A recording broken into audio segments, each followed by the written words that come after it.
Welcome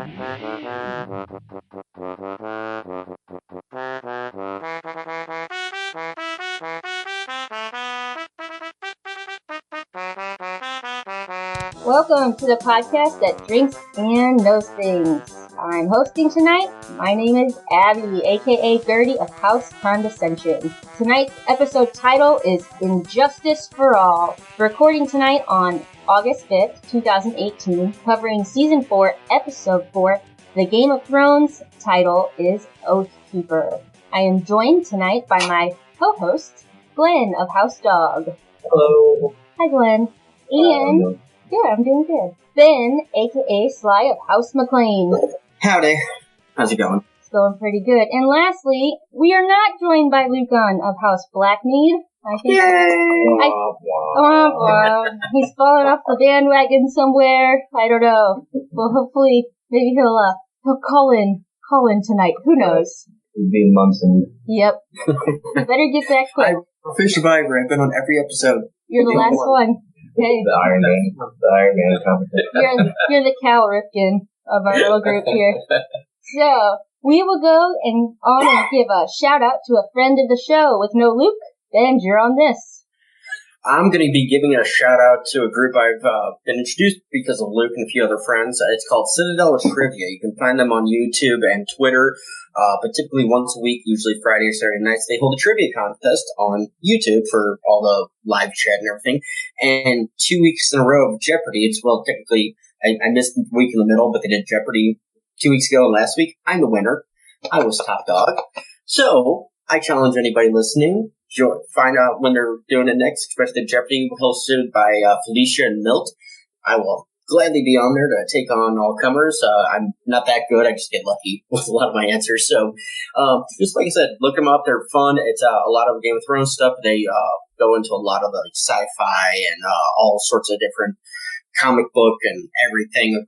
Any nerd culture you can get into, they're into. So they're a great one to watch and have some fun with. You too can be featured as our friend of the show by following us on Twitter at Know and Drink. Our show is produced with the love and support of our wonderful Imaginary Legion patrons. Learn more at Patreon.com/stayimaginary. Now, guys, I did forget to ask, what are you drinking tonight? I have a Jack Daniel's Jack Apple. Ooh. Whatever it's called. Is it good? It's alright. It contains alcohol, malt beverage, natural flavors, and a caramel colored added. Benj? Yeah. I am drinking a Blue Moon Summer Honey Wheat beer. It's a Brewer Select. It's fairly tasty. It's a perfect little summer beer. It's, nice and honey flavored. Sounds good. I am drinking Marjorie Margarita. I made it up tonight. I like her. She's pretty awesome. So, Glenn, are there any news or current events surrounding Game of Thrones or a Song of Ice and Fire? I didn't really find anything cool. I did look at the podcast that Drinks and Knows Things Twitter, and I guess somebody, maybe Luca, they were posting some stuff, and one of them was Game of Thrones Castle goes on sale in Northern Ireland. Basically a castle that was a stand-in for River Run, went on sale, and I guess it's the Gosford Castle in Northern Ireland being converted into apartments, situated 50 minutes from Belfast. And they say it's like kind of equivalent to houses that you see in like Sydney, Australia, and Melbourne. I think about the same price as the average household there. I think they said they're not doing too many. It's not like a whole huge apartment complex. There's only like 6 or something. Mm-hmm. Right. Man, that'd be pretty sweet. Live in a castle. Yeah. And you're in Ireland, so you don't even need AC. Hey, but that rains a lot. I'm sick of that. Tired of it. Over it. East Coast rain, go away. Go somewhere else. All right.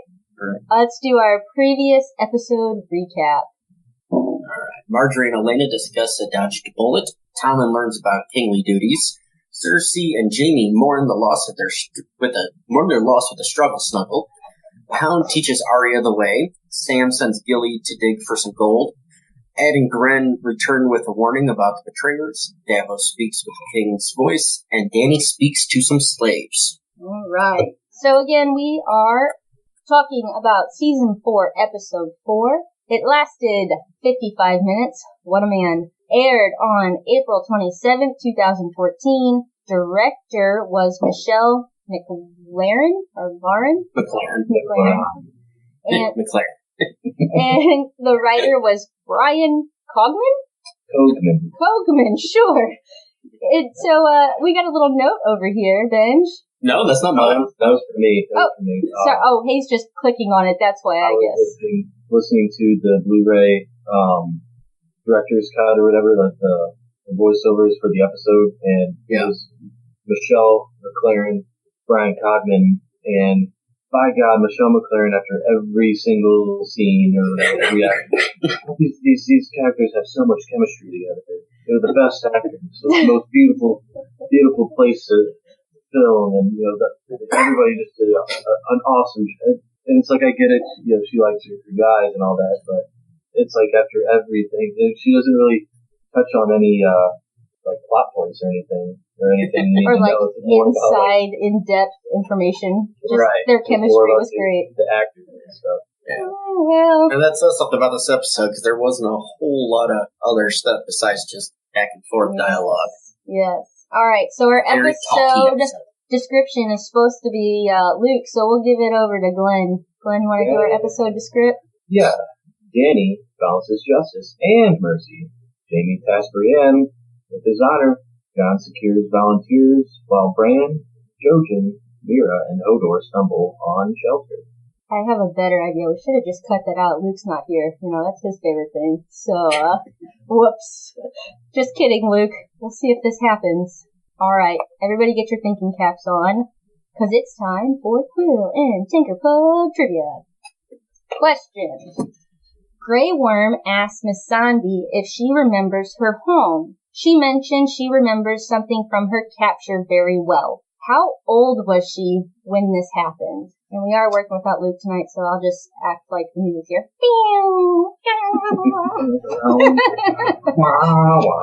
So, in fairness to this scene, I will say, before I hit enter, my subtitles don't work.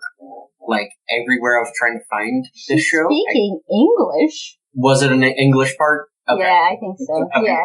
And that's fine. Maybe then not. I take that back. Honestly, but, I don't know. The whole next scene with Grey Worm? Yep. Oh, no, so when you say your subtitles aren't working, even when, like, the subtitles are supposed to be there for the show? Oh, that makes it convenient. Yep. Okay. Yep.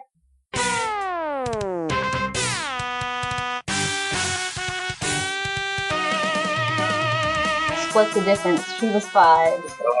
So we have Glenn with 6 and Benji with 4. Sorry, folks. I'll put a point down here for me. Boom. Feel good about that. Got it. On the board. The opening scream, The Dink, Titlehead, King's Landing, Dragonstone, Dreadfort, Winterfell, The Wall, and Marin. Do you feel like they're showing less places now?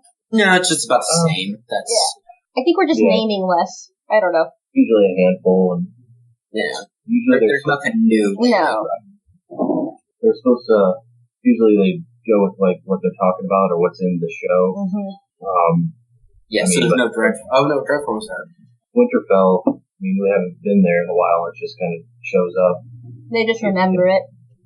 Yeah, they do. Okay. Makes sense. Alright. Marin, or is it Marine? Marin. Marine? Okay.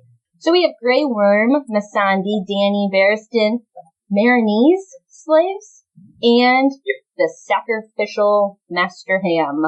Grey Worm gets lessons and teaches the Marinese slaves how to free themselves. Yeah, so it's basically go time at this point for Grey Worm and the boys. The veteran slaves are kind of saying that, hey, look, we're not going to do this because we've already been through 2 slave revolts and they both went downhill for us, so that's not a good idea. Fortuitous timing by Grey Worm, though, as he's just like a salesman that's like, are you looking to revolt but have no weapons? Or do I have the weapons for you? It's very convenient, I mean, that they were just having that conversation, but I do like that we get to see the uncertainty aspect of the Marinese slaves. I think it has to be exceedingly hard to put your faith into something that's completely new. Yeah. Well, that, and on top of the fact, like, I'm going to steal Luke's note here. You know, he puts, "You're unsullied. They taught you how to fight before you could walk. We have no training. We're no soldiers, no weapons." And Grey Worm comes back with, "Kill the masters."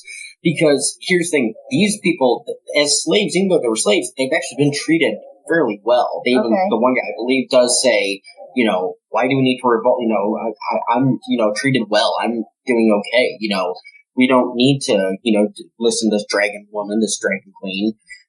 You know, and so I can understand their hesitation, some of their hesitation, because, you know, even if you're a slave, but you're treated okay, you know, it's hard to break that chain. Yes. I mean, just to jump in full-fledged without any guarantee. And what if they do revolt and they lose? You know, like that, there's that whole other side of the coin. I just am glad we didn't see Dany go in here and just, voila, freed slaves, everybody's happy. Like, there was a little bit of the other side to it. Yeah. Getting behind her. So I'm going to, on my note, I'm going to jump back to the beginning of the scene with Grey Worm and Miss Sandy. It's a very cute scene between the two, her trying to teach him, you know, how to speak English, the common tongue, and everything. And I like how Grey Worm's like, "Miss Sandy teaches good." And he looks at, you know, when he says that to Dany, and Dany gives a look to him. It's just kind of like, "I bet she could teach you a few things, Grey Worm," you know. Kind of unspoken, but, you know, visually spoken, that he doesn't get. I like that she asks him if he remembers, like, before, I guess he was captured or whatever. I'm not really sure the exact... Before he got castrated, I think. Yeah, and he says something about, like, "I don't remember anything before then." And she just, like, calls him on his bullshit right there. She's like, "That's not true," or something. I'm like, oh, okay. So, interesting. Don't take no shit. I like that. So, next... Well, I was going to say the next part to this is I got the picture on the wall. Oh, yes. You know, this was pretty cool. You know, see the master walking down the hall or down the alleyway, and then walks up on the sign, and then all hell just breaks loose on him. I think there's also a shot here where they show, like, the top of the, I don't know, castle, wherever they're at, and it has the banner that we see later on, but you can't, at least I couldn't when I watched it, tell what was on it. It just looked like a big black thing hanging up there, and later on, but you see it here. About 2 scenes. Give it about 2 scenes and you'll see it. Yes. Are you done? I'm done. Are you good? No. Yeah, I was going to say that Kill the Masters, like, I think they did that, the directors put it in there that way, just so, like, the viewer would understand it better, because I think technically they would have it in, like, they would write it in, like, low Valerian or something like that. Yeah, exactly. From your knees or whatever. Yeah. Whatever they say.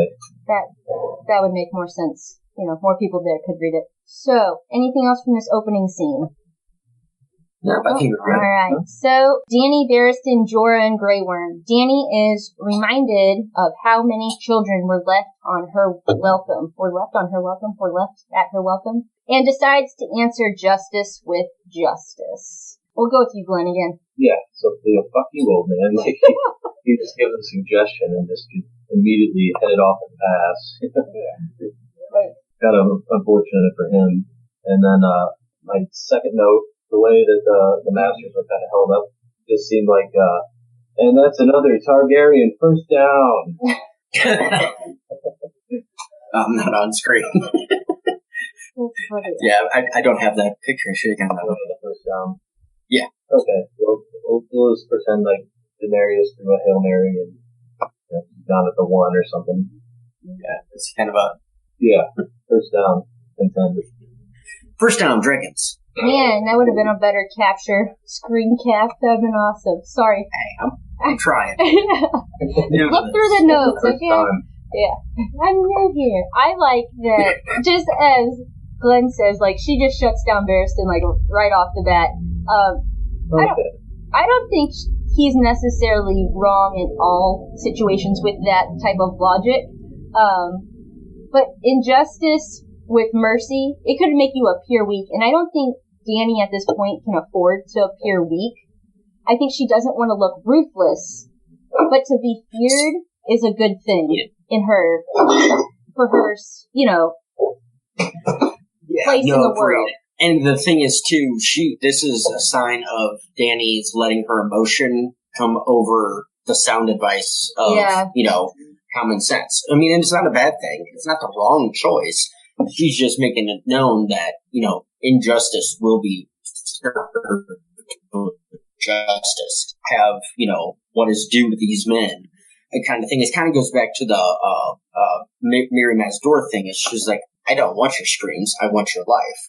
It's the cold ruthlessness that's just inbred in her. That's finally come to fruition. Again, it's not the wrong thing. It's just at these times it very much pops out. It doesn't matter if she could be good. That's not what she's going to be. Right. And so that kind of ties into, and this is the shot I was talking about, Ab. Yeah. Now that my note goes along with, that's a pretty badass closing shot, standing atop the pyramid, listening to the screams of the masters, and just cold-blooded, standing up there, the dragon, on top of the, I can't remember what that's called, the statue itself. That's the harpy? Yeah, the harpy, thank you. Yeah. Draped over the harpy, and it's pretty powerful, and the swelling music and screams. I had to make sure to get the best picture I could on this one. Right.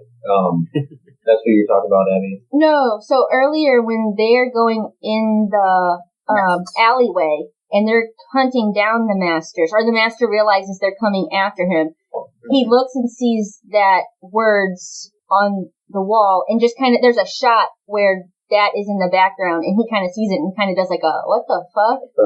Yeah. But at that point, you didn't, at least I didn't know watching, like, I'm like, that is a gray, or a black thing hanging up there. I didn't realize it was the Targaryen banner at that point until this part comes in. I was like, oh shit. Like, okay. So that's pretty awesome. Question, who do you think hung that banner? Jorah. Come on. Hang this banner by yourself. Yeah. He probably it's kind of like a Dari 2.0. Oh. Still trying to get into good graces. No, Dari did the higher side. Jorah did the lower side. He's just one of them, Oh, man. All right. King's Landing, anybody? Yeah. All right. Jamie. KL. No, KL. Yeah. Jamie and Bronn. Well, they practice at some swords, and Bronn gives Jamie a hand and a bit of wisdom. Then you go ahead. Yeah. So I like how Bronn, goes on after he knocks his dick in the dirt. He knew you'd ride day and night to fight for him. Would you fight for him now? Fuck. Honestly, he should be Sir Bronn, the heartstring hugger. Yep. Is what I should dub him, because he just knows how to needle but in the right way. Like, he's like, dude, he wanted you. He's, you're everything to him. And you're just going to turn your back on him? Yeah, I have the exact same note, pretty much. Bronn just spitting those truths, Yeah, so I'm kind of along the same lines. Bronn just seems like he's a quote machine. And I have a couple that I'll just say right now. That was me knocking your ass to the ground with your own hand. And he says, do you want to fight pretty, or do you want to win?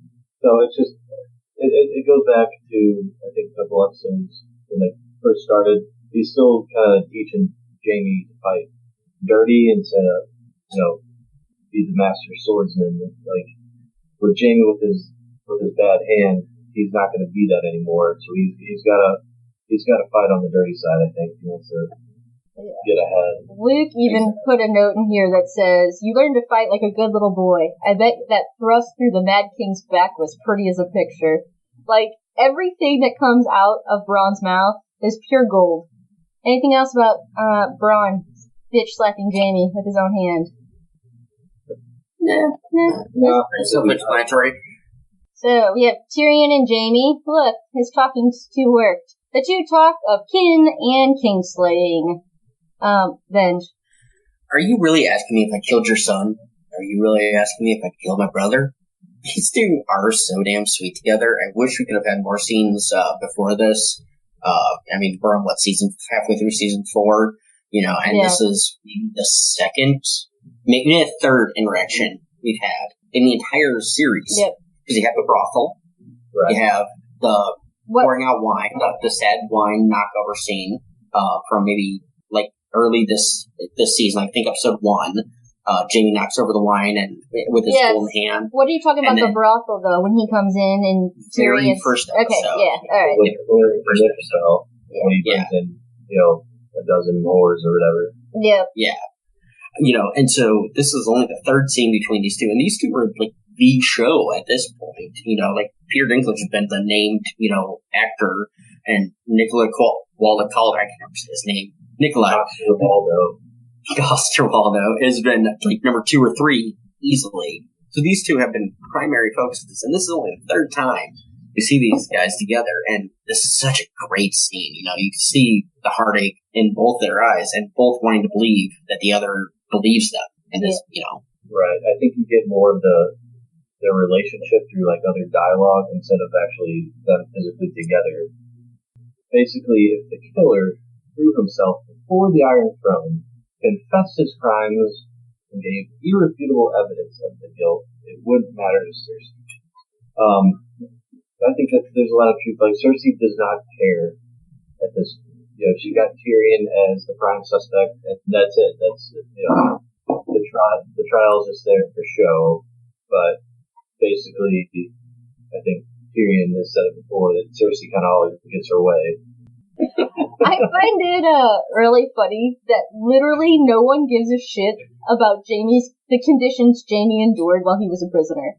Because he was a prisoner of war. Yeah, but this was like the second or third person he said something about, like, Cersei. He's like, I was chained to what did you want me to do? Not good enough for her. He looks at Tyrion and is like, oh, this is pretty nice. And he's like, I spent months covered in my own shit.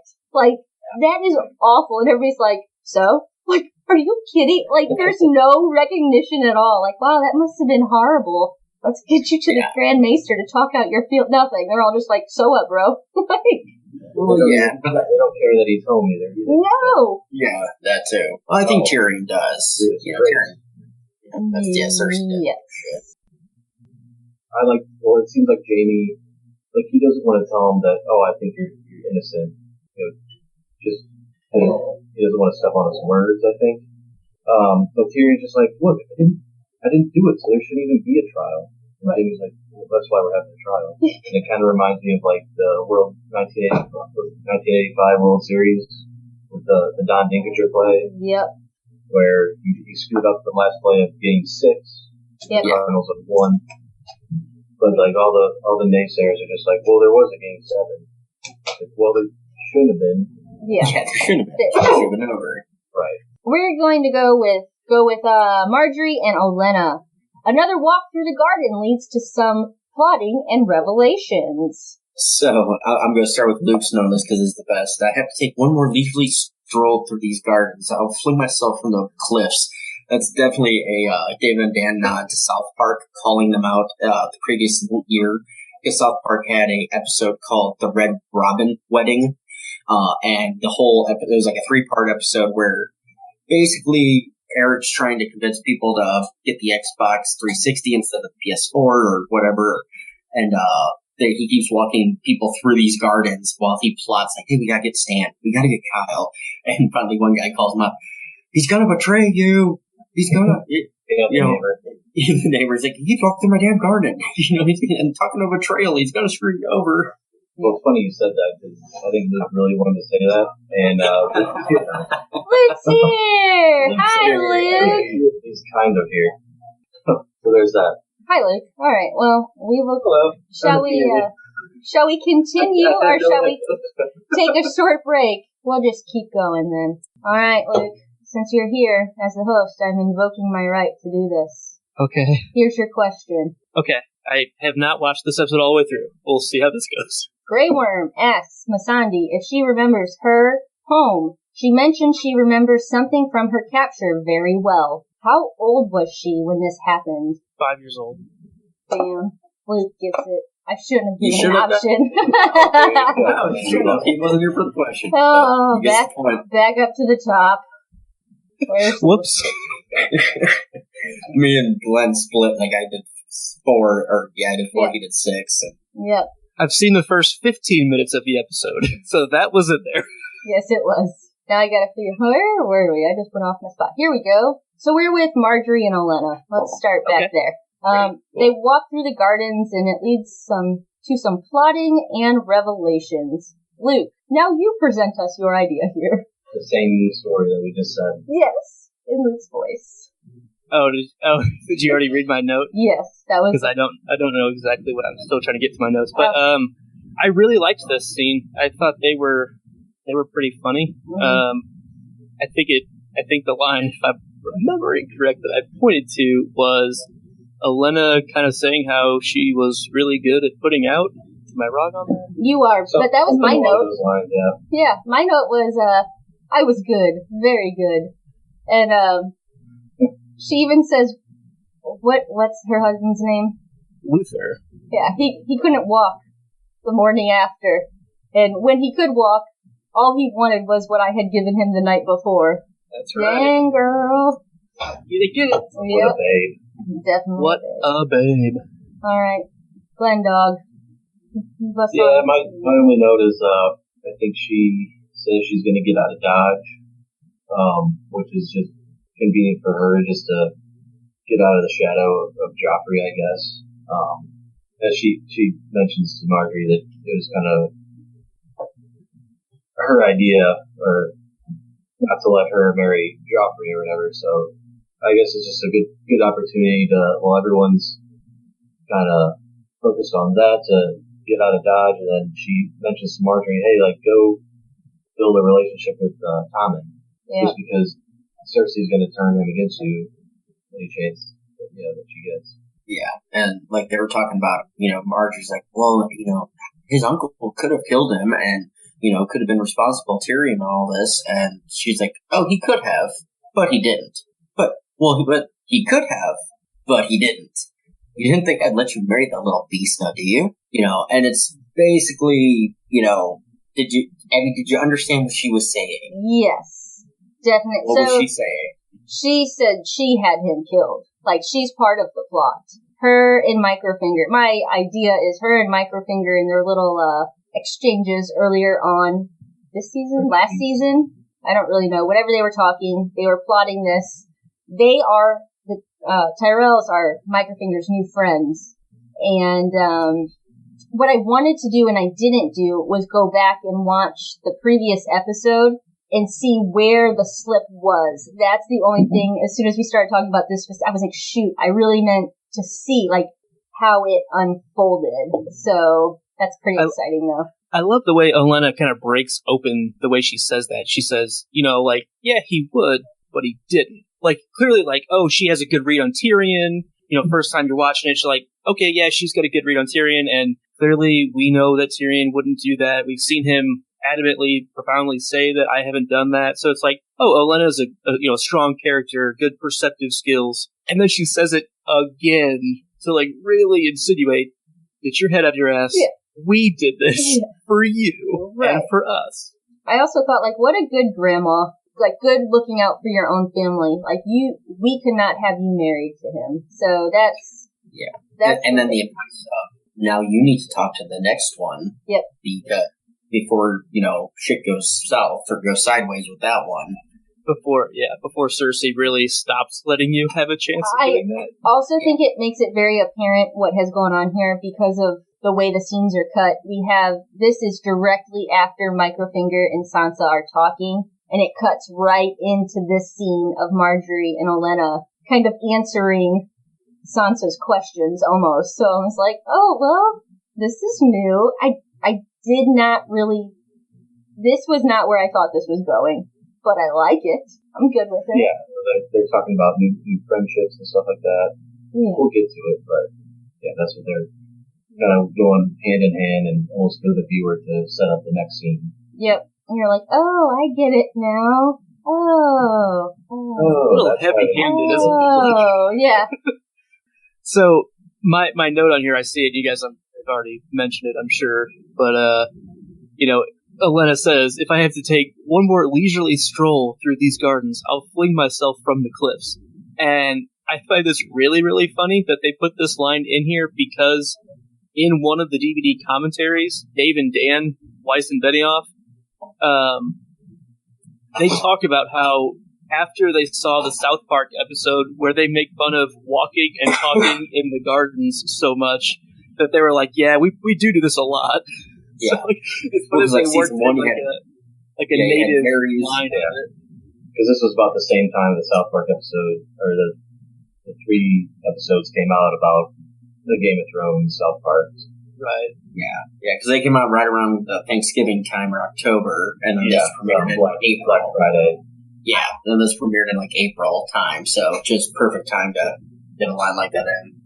Spoiler, I'm not really a South Park watcher, but that's okay. I just found this line absolutely hilarious on its own. It's a good line. I know. Yeah, so we're gonna go see Tommen and Marjorie in Nope. Cersei. Nope. Yep, we're going to Cersei and Jamie. I There missed you go. one. Sorry. Yep, so we have Cersei and Jamie, and she questions of Tommen's safety and Jamie's loyalty. Benj, Yeah, take that one away. So, okay, after last week, this anger and hostility towards Jamie is a little justifiable. I'm gonna stick with that, because what we saw, how he treated her, what he did, Yep. yeah, she can be pissy. You know? Definitely. First time I can say that. Definitely. Glenn? Yeah, so basically, you doing it? Okay. Sorry, Luke's back down. We were trying to figure out, or something, I don't know. Anyways, Jamie says that only one guard is watching over Tommen's chamber, and Cersei insists that they need more to watch over him. She wants at least 4. Well, her wanting for, I mean, does she want 4 at a time? Because there's only 7 of them. But he is the king, so, I mean, that's the king's guard. Yeah, there's only, okay, but 4 at a time means one person will never sleep.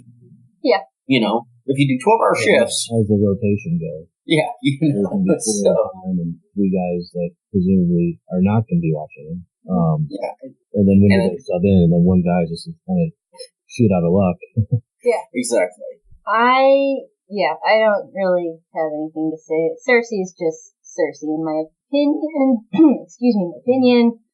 I do, as a mom, like, my other son was just killed, let's get some extra guards. I get that, but like you're saying, 4 is, of the 7, that's kind of extreme, maybe.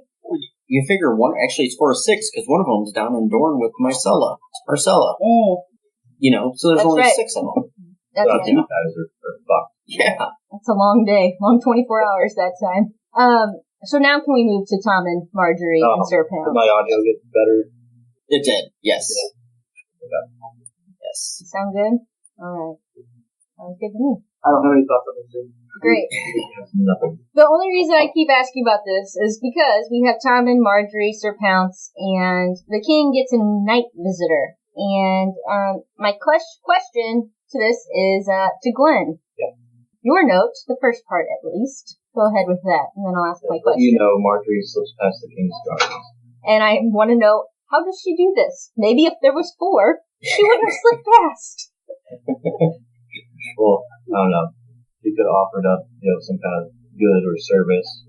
Yeah, that's what I wondered. Were services exchanged? Possibly, but she's also very nice, and she's the queen to be, or current queen and queen to be, and so... And also, it seemed like a very easy just entering of the chambers. Like, you figured she went through right through the front door. The guard would probably be right there, would be my guess. Yeah. Just like, oh, I'm going to visit him, and they just let her in. That's, like, there's not much. You can tell her no. Oh, yeah. Right? Yeah. Yeah, you ain't telling her no. Yeah. My only other thought on this is... She doesn't know what she's doing. Yeah. She doesn't know what she's doing. Yeah, she does. She knows exactly what she's doing. I like... Marjorie Peppercorn. Marjorie Peppercorn. Wendy funny. Tyrell. That's funny. What I like about this meeting, even though there's, like, all this, I don't know, like, undertone of her playing him or her getting into his good graces with her womanly woes and whatever, she keeps it appropriate. Like, this, in this world where we see so many things that are slightly, inappropriate, this meeting, there's nothing here that is, like, wrong, I guess you should say. Yeah. No, agreed, and that kind of ties into my note of, now that's a sight that any boy of any age could appreciate waking up to. Yep. You have nearly Dormer walk into your night in your bed. Okay, that's fair enough. And also, now, and that is the last we hear of Sir Pounce. Because this scene, just this one scene, David and Dan, they were like, okay, cats are just dicks to work with. It's impossible. Cats are just dicks. Not Cats true. are just dicks. I love my cat. So, we're just done, but they did get one Sir Pounce in there. But yeah, this is a very cute scene, and you can tell that, Marjorie does actually genuinely want to care about him and be nice. Because she's, of course, using her, she's driven to become queen and wants to rule and all that. But she can see that Tommen is a good person. Yep. And so that she wants to encourage that. But also, at the same time, now this is our secret. Don't tell anyone. Oh, yeah, that's... Yeah. A very exactly right, Benji. Like, that is, like, the number one, like, steps to enlisting trust is getting them to keep secrets. Like, you gotta groom them. It's the grooming. But that's exactly what I was, like, watching, and I was like, everything else here is cool, and, like, I get it, and they're gonna have this secret and whatever, but, So we had, straight up rape last episode. Yeah. We got some straight up pedophilia. Yes. It's where's we going next? Right. Necrophilia? I mean, that feels like that's on the docket. I think. More rape. Yeah. You have I think we are. I like Blazing Saddles, not Luke speaking. Yeah. I don't know. We're gonna have that as the title episode. Oh. Giant baby pussy. Never say Hashtag anything that. out of context in this show. No. It will always be. I like it. What is it? 14's the new 40? Yep. 14 is the new 40. All the things that you like to that's right into hashtag there. me. That's right into there. I think, Glenn, did you get your second point out? I did. I kind of blew my load a little bit early. Before that, but yeah, same thing. Marjorie just trying to get on his good side before Cersei turns him against her. Yeah. So We're looking out. All right. This half screen thing over here is killing me, but that's okay. We saw them. So we're gonna see Brienne, Jaime, Pod, and Bronn. Brienne is given some gifts and sent on a quest with some company. Company.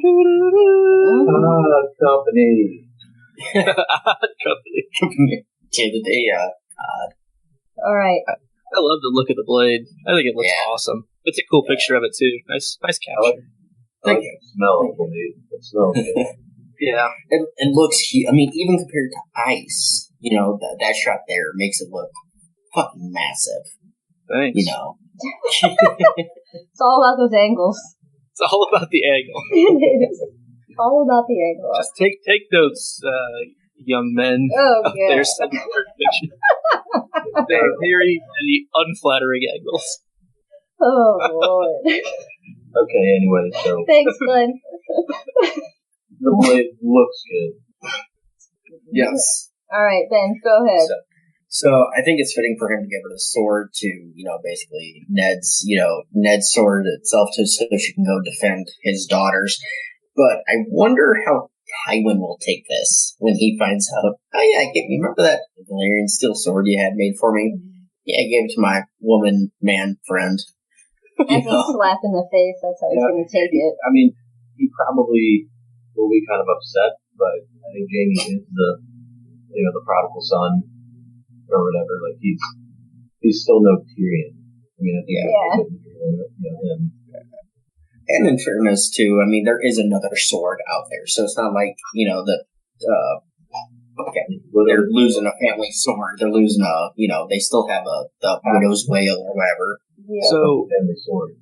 Are we assuming that Tommen is getting widow's wail now? Right? They haven't talked about that, have they? No, that's what I would assume, though. Yeah. Or is it going to Sir Pounce? Sir Pounce, like Puss in Boots. He is like this. The cat they used is like the same coloring as Puss in Boots. Like Syrio Farrell. Syrio Furrell. For real. Sir Puss. Serpents. Pussy O'Farrell. Pussy O'Farrell. Alright, so here we go. Alright, so do you feel like the reason Jamie is doing all of this, sending her after, giving her all these things, because I think he's playing towards her honor, and he knows she's gonna go. I feel like it's just to protect her from Cersei. Yes, I agree. I don't think that he told Catelyn he would return them, and Lannisters do pay their debts, so I do think in good faith that if Sansa was there and Arya was there, if he had the right opportunity, he would get them to safety out of King's Landing, what have you, maybe. But he was there when she was just Tyrion's wife. He could have done something with Sansa then, right? I mean, we've had, I would assume, a couple weeks.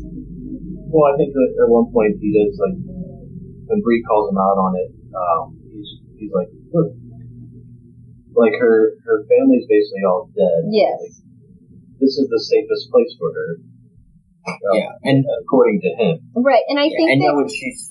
Sorry, go ahead, Ben. Oh, I was going to say, knowing she's with Tyrion, Jamie knows Tyrion is going to treat her right, treat her well, and at some point, he could get her up north and be safe, right. Together.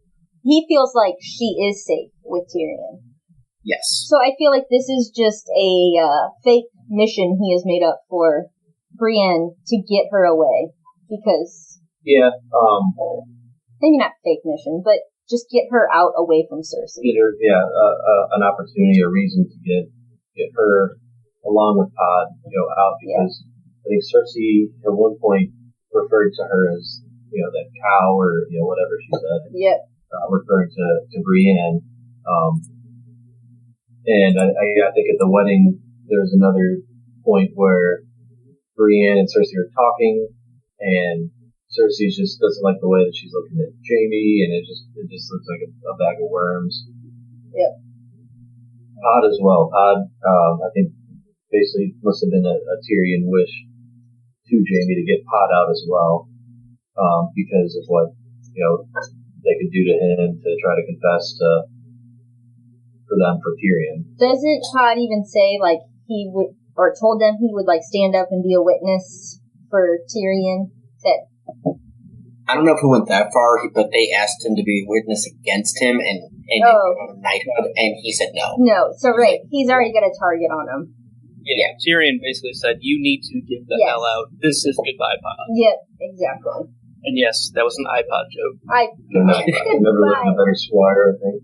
Yeah. And my other point, kind of going along with that, Tyrion... I actually had a Sorry, go ahead. rebuttal to your thought there, Abby.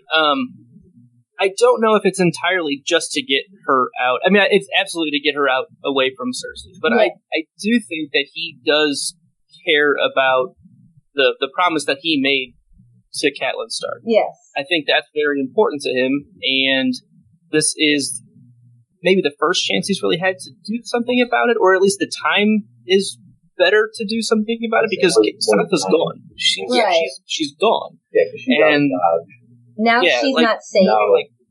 Right, kind of like Glenn had touched on, she was safe where he knew she was. Right. But now that she's in, God knows where, Brienne, yes, is to get her out, but also is that's the perfect person to go after, on this scavenger hunt to find her, to keep her safe. So I think he very, very much upholds his personal integrity to Catelyn. The getting Brienne out of town is a happy accident.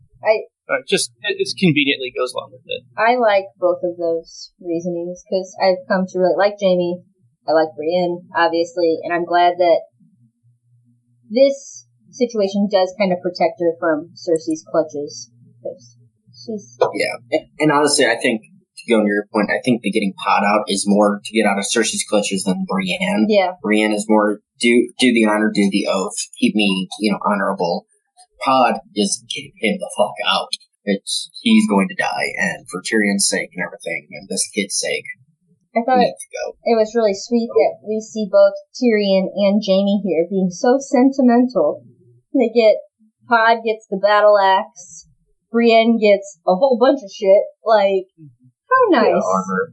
He clearly just leveled up and got like a bunch of experience points to spend at the armory, right? Yeah. I mean, that's right. He cashed out there. Like, that was awesome. How nice. Got some rope, I think. Some rope.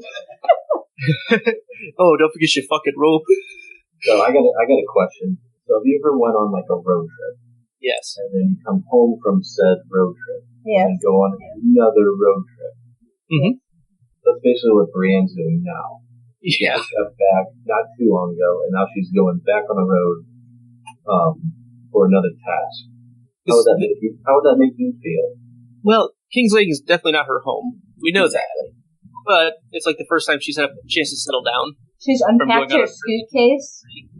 Yeah. She maybe has moved in. She put the down payment down on her apartment. Well, I'm just saying she put some clothes in a drawer instead of the suitcase, and now she's got to put it back in the suitcase. This shit's bullshit. I just wanted, a folded, clean shirt.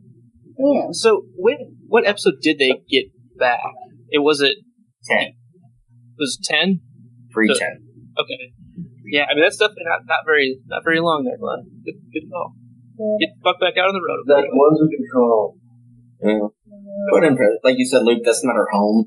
She has nothing to do there. So it's not like Tom and her Tywin will let her join the King's Guard. So if anything, she should just become not a sellsword. Well, I mean, sellsword. I can see her. I feel like she would have gone after, once she found out Sansa was gone, I feel like she was going to go after her either way. Jaime getting her some extra swag to take on the way, that's a nice plus. It's a good goodbye, but not... It's a good goodbye. Not what she was... I mean, she would have done it anyways. Are we ready She was looking for a happy ending. Yes, she was. One more quick note on some clothing. I love JB's asymmetric jerkin that he's wearing. He always wears asymmetric cut clothes, and that's, I think, kind of a character thing. Abby, if you can click on Benji's screen there to make it big. He always wears well, not always, but a lot of times wears asymmetric clothing, and I think it's intended to be like symbolic of. He's a little harder to tell, where he falls on things, and I think the costume design on this show is something that we definitely, before having the screenshots pulled up for us, haven't touched on nearly enough because it is really, really good. Yeah, you can definitely, if you ever go watch just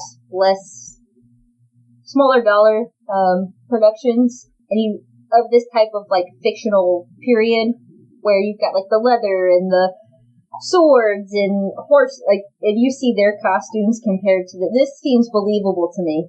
It just makes it real, where other stuff I'm like, this is kind of some chintzy show. This is Michelle Clapton is the costume designer. Love it.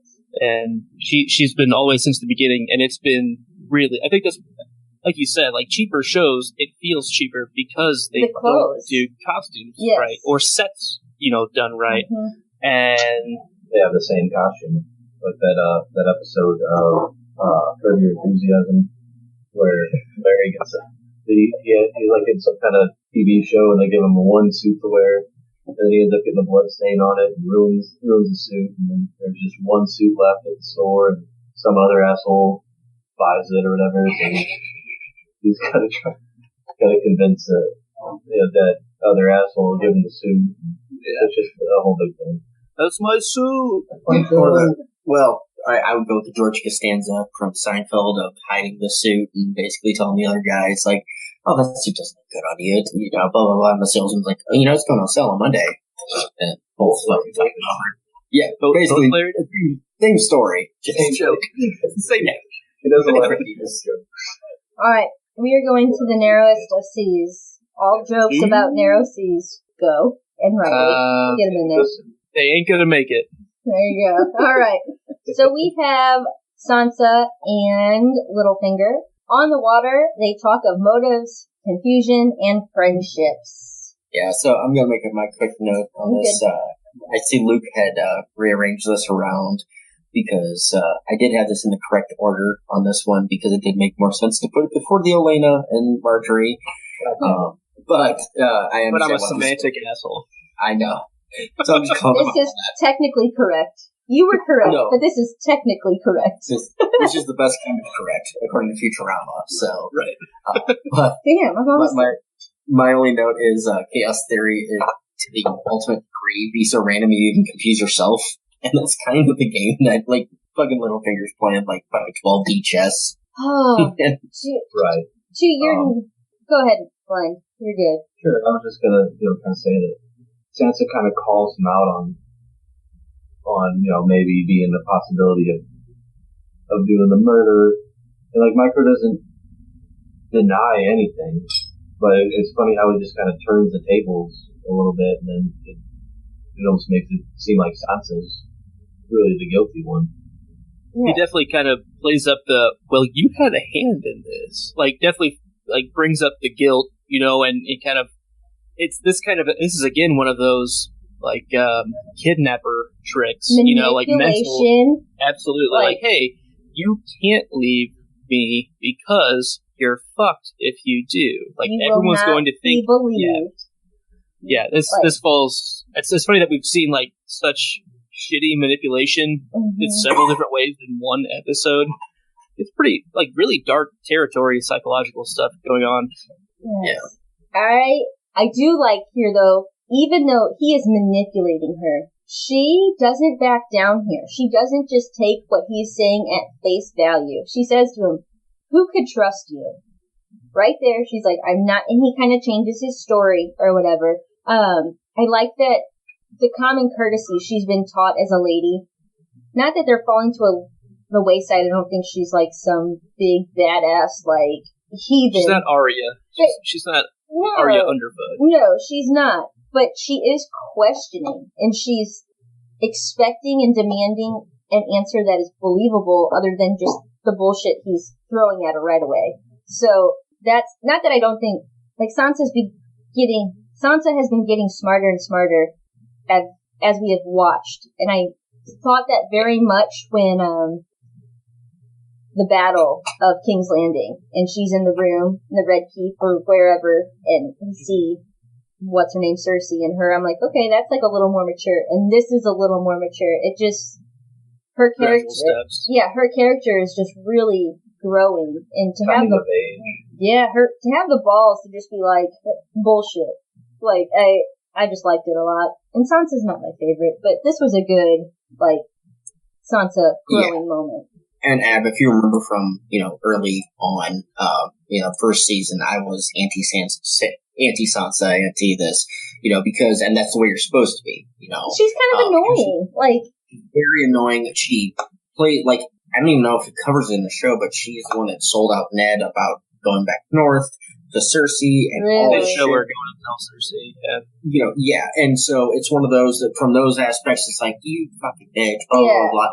This is, last season, it starts to get better, and this is where it starts to get good. Yeah.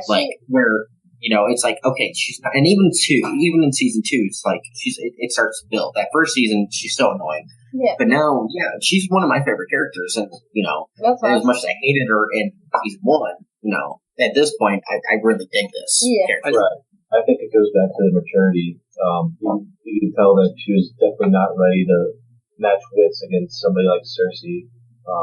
But now she's getting more and more mature, as the seasons pass. Yeah, I still fundamentally disagree with you, Benj, on her being stupid and how much you hate her. That still bothers me in season 1. It's so unfortunate what she's going through. Like you said, she is so outmatched. And she is so, like, just in the fantasy she's always grown up wanting, and hasn't unraveled for her yet. Right. She has no reason not to trust us, to trust the people that she's talking to. So, like, that's where I have a hard time with disliking her, because I think it's exactly who her character is, and she's clearly learning from it. But well, my point being, it's frustrating hearing the Sansa hate early on, because she honestly hasn't had a chance to grow up. She has had no reason to grow up at that point. Agreed. No, absolutely agreed. And like I said, on this watch through, I've tried to be a lot cooler and calmer with it, even on that first season. I think... Cheers. I've noticed. Yeah, I know.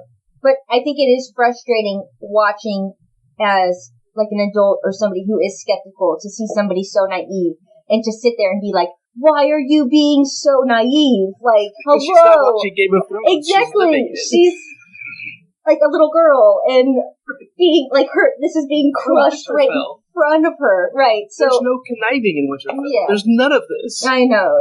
I just didn't like Sansa because she was good at, sewing and shit. And, that was where my, not really anger, but I was like, of course you're good at it. You're good at everything. Ugh. One of them. I see who you are. All right. Anybody else? Sansa Microfinger. No. I mean, this is where she finds out that she's a pawn in the poisoning. Yeah. Right. And as you said, this ties to the very next scene of Olenna and Marjorie. Right. And I think to end this one, I think this ship has sailed. Ooh, the friend ship. Yep. All right, let's go to the wall. Jojen train. All right. We have Jon, Gren, Ollie, Locke, men of the Night's Watch, Thorn, and Slint. Jon teaches some new recruits. Slint gives Thorn some advice. I'm going to start it off here, guys. Locke, I believe, is the man I want to talk about. That's Roose Bolton's man, right? Mm-hmm. That's yeah. Nice I'm catch. Good job. Thank you. They've shown him off a few times to kind of like the Bolton banners in season 2 where they're like, hey, start getting familiar with these. They're gonna be around. Yes, you're gonna use it to figure out who Ramsay Bolton is. Jamie's hand off. Yes. He was the guy that said, "Who the fuck is Jon Snow?" Who the fuck is Jon Snow? And now my question, my admission here is, I didn't catch that. My first time through with the whole Locke thing, completely just glazed over it, and until later on that, oh shit, that's that guy. Yeah, So good catch.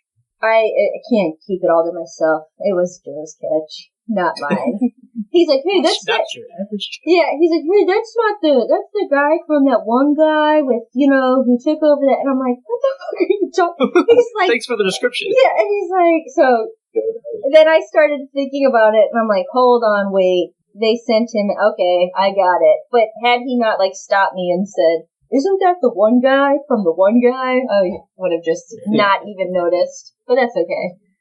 Anyway. So we're about the episodes that Glenn was at on his first watch through that I started jumping in a little bit. Mm-hmm. So I first witnessed Locke as this guy, and then quickly when I went to my full rewatch before everything started in season 5, I saw Locke and I saw him real early. I was like, well, that's a guy. I know him. Yeah.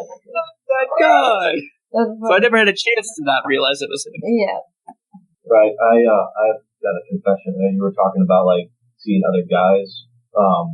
Because the first time I watched, it was right when the first episode I saw for whatever reason was whenever Jamie and Brienne are in the bath together, and I knew at first I thought he was Ned.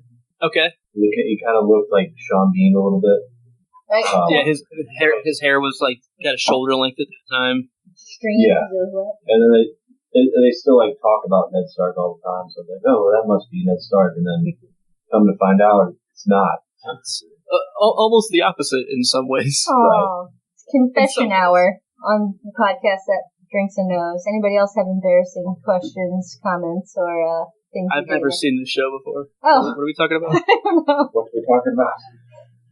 My embarrassing confession is I really thought Microfinger was a good dude. I still won't live it down. That's it, though. That's fair. There's still time. There's still time. I know, I'm still hoping, right? Okay, so Glenn, take us away on your thoughts on Loch Ness Monster here. Yeah, so Loch Ness Monster comes out, knocks the guy out, and it was just kind of a good callback to whenever I think Jon says something to him because that was the same thing that they were kind of saying to him when he first started, because he was kicking everyone's ass. Hey, lighten up because these guys are gonna hate you. Yeah, you're a good fighter. You didn't need to take it that hard on them or whatever. Right. And then my other note is smart advice by Janos Slint. We really don't have a whole lot of dialogue with him, but a good idea to hey, look, everybody loves Jon. They hate you. Talking about Thorn. Yeah. Why don't you let them go on this mutiny or raiding or whatever the hell they're gonna do? see if they can kind of take him out of the equation. It's a good idea. And it doesn't put you under the, the sword and the backlash if he does die. It's a win-win all around. He gets what he wants. Hopefully they kill him, and then you're rid of him. Good plan. Benj? Best case scenario. Yeah, I liked how fucking Ollie is ready to fight. Kind of bullshit of how even John blows him off. It's kind of one of those. I mean, I know he's gonna get his ass kicked. He knows he's gonna get his ass kicked, but he wants to learn. He wants to be there. So fucking let Ollie do it. It's kind of one of those easy, not easy. It's one of those hard decisions you have to make. But let the kid get in there. Let him get his ass beat. But do you think? But what if he gets matched up against somebody like Locke, and John doesn't really know these guys, and Locke beats the shit out of him instead of second version of John at the wall who fought him at their level to make them better, True, but then at the same time, it's kind of one of those John knows he would step in, or who would hope somebody else would step in to defend, like John did for Sam. So it's kind of one of those.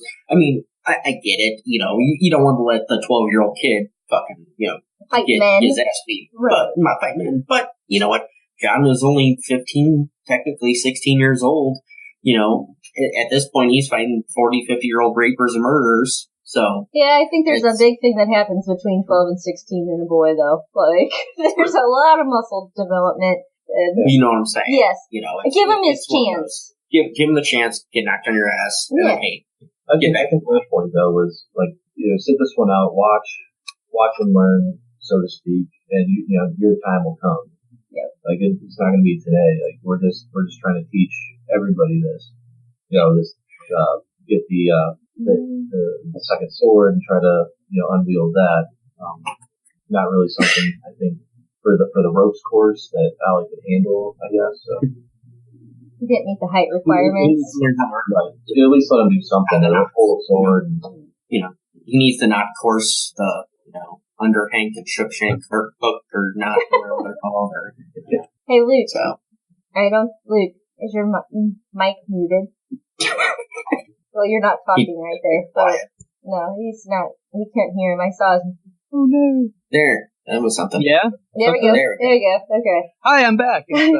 Hi. Okay. Any thoughts on this, Luke? Because we've been ignoring you this whole time. I mean, I was making these really, really funny jokes. I know you were. I could see your mouth moving and nothing coming out. Oh, I think the only one I said was he was a good archer. That was it. Yes. Oh, yeah. It was all about timing though. That joke was delivery, not DiGiorno. Must have been there. Yeah, you had to be there. But I don't know. I didn't have a whole lot of thoughts on this scene. I think we focused a lot on. It's just them fighting, right? And but we don't. Ollie doesn't get to fight, right? That's the main and Slint basically. But is it Slint who yells at John? Who are you? Or is it Thorn?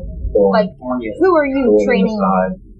Man, he's just such a little twat. I hate Thorn him. puts him in his place of, aren't you a steward? Don't you get some chipper pots or fires to tend? But here's the thing. I wish he could just, challenge him to a duel. And be like, alright, I'll put you on your ass. Yes, exactly. He's such a... I don't like him. He's such a thorn in your side. Yeah, he's such a twat. But, alright, Sam and John, anybody? Sure. Sam worries about Gilly and the wildlings to the south. John worries about Bran and the Knightsmen to the north. Glenn? Take it away here. Take her away. Yep. So John, they're talking about Gilly and John is pretty much kind of talking Sam off the ledge, but kind of after that a little bit, they're talking about how the hell could Bran and Hodor travel, and I think he calls him a simpleton. But one thing that John doesn't know is that they're traveling on the Jojen train. Jojen! Oh, that's a good train. What I like in this scene is that John is giving advice a leader would give, or he's reasoning through things that aren't just self-serving motives. He's looking at the bigger picture. It's just such a different reaction, and even Sam calls him out like, well, you went after, and he's like, yeah, and you brought me back. Like, we are beyond this now, even though you feel bad or whatever. Like, there are things bigger than us. It's just really nice to see John in this short span of time that he's been with the Night's Watch go from, the bastard son being sent there to a real, like, my bastard son. Yeah, like, threat as becoming the leader. I don't want to call him a threat, but to maybe Thorn. Like, he could take his job. People would stand behind him. That says a lot about him. So you're saying he's got potential. He's got to unleash his potential. I think he's matured as well as, kind of the first couple seasons he was wanting to go, find Benjamin, and he was wanting to go, meet up with Rob and all this shit. Now he's, kind of pulled back, like, we're brothers of the Night's Watch. Like, our job is here. We can't really control what's out there, going to help others that aren't here. It's just not a part of the Night's Watch. Yeah. And so a couple of notes I had on this scene. First, I didn't realize this is where Sam had told John about Bran going north, because this is different than other source material. So one of the other source materials out there for the story. This is different than the source material. Fine, I'll leave it at that. But it's along the lines of, I forgot completely about this, but watching the scene back, it makes it feel like it's out of order. This scene should have come before Ed and Bran came back. Because then they could have figured out, they would have gone to Craster's, blah, blah, blah, blah, blah, blah, blah. And then Ed and Bran could have came back and said, they're still there. They're, and that could have, I don't know, just editing wise, I think this would have fit better an episode ago. This would have had a bit more of an impact on this scene right here, over basically them saying, they're probably up at Craster's, because that's the next house. Well, yeah, we all know fucking Craster's is only 60 miles away. So it makes sense. It's one of those semantic things. I do like the scene because, like, all the points you guys made, especially if John did the leadership thing with Sam. But just thinking of it right now, I think it would have fit better maybe an episode ago. To go off your point, real quick here, personal first for me, we're recording a different podcast, and for the first time I got to say, well, in the books, and I was like, yes! I have personal high.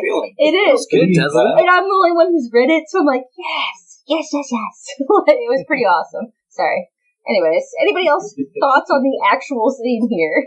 Yeah, so one thing that I kind of want to touch on with John having leaders, as they say, like, we've seen him with some of, like, in canon, in the story, like, some of the best mentors, right? I mean, he grew up with Ned Stark. Benjen Stark is an uncle. We've seen him be, in a few scenes we had with him, pretty solid dude, right? Pretty cool guy. Seems like he has a good head on his shoulders.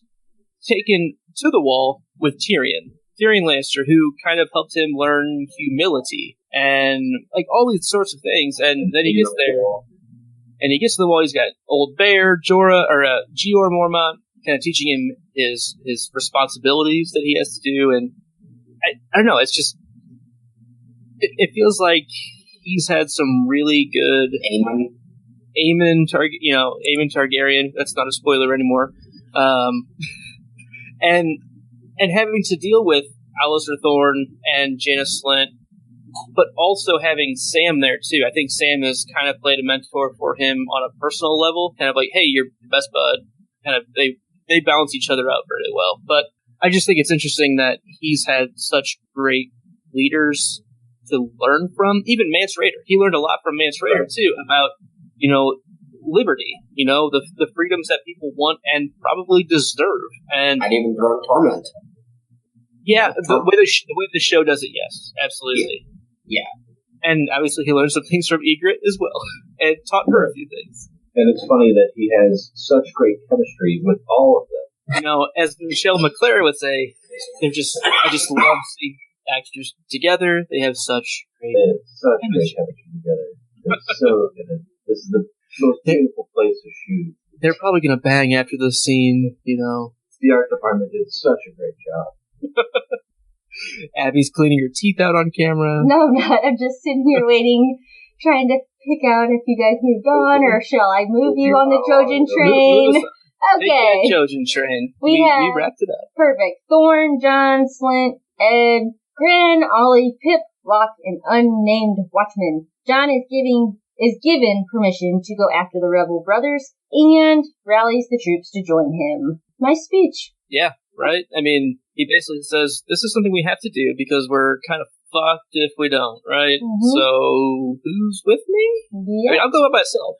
That's fine. But, any volunteers? Right, because Thorn doesn't allow, like, people to be thrown into this. It's more of a voluntary thing. So, he's got to basically recruit, people to go with him to do this thing or whatever. So, and it was cool to see, people stand up. It appears John has made a new friend in Locke as well, which we as the watcher know Locke as one of Bolton's men, so it just kind of sucks that, there's a snake in the grass.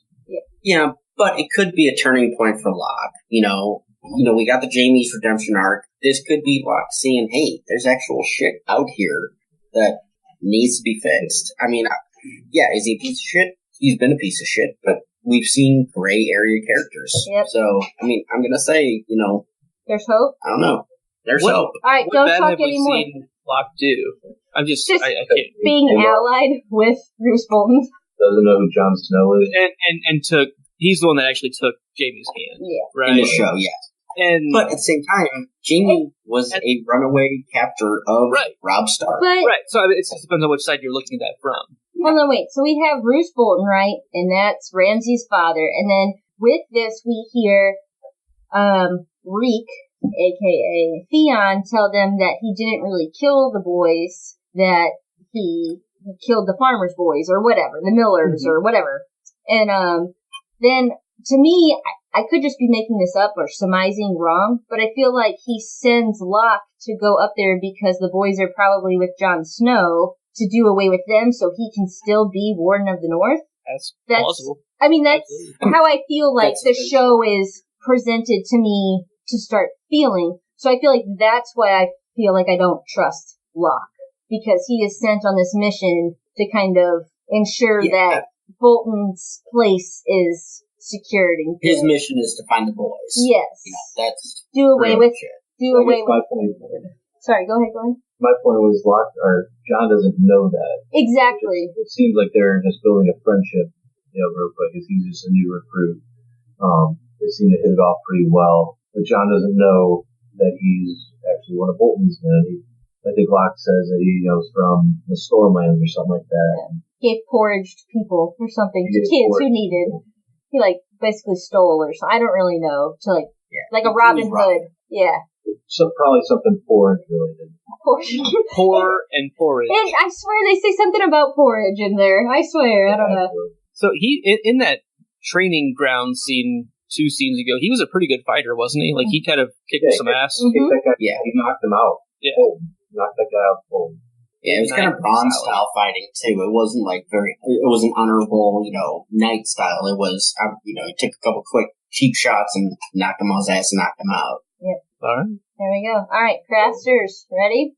Oh, hang on. What? I'm just. Yeah. Oh, gotcha. Okay, cool.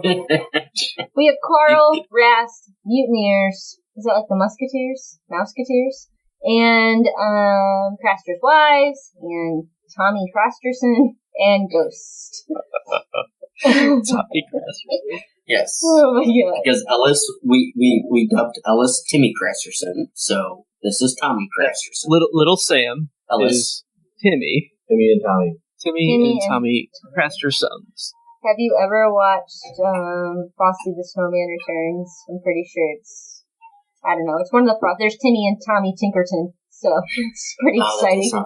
Yeah. So there's a Sandlot reference for us too, right, Glenny? Yeah. That's where I was going from. Yeah. So they created mini malls. How do you have that in your brain, Glenn? How is it just, you're right. The one guy gets really into the 60s. No one ever sees him again.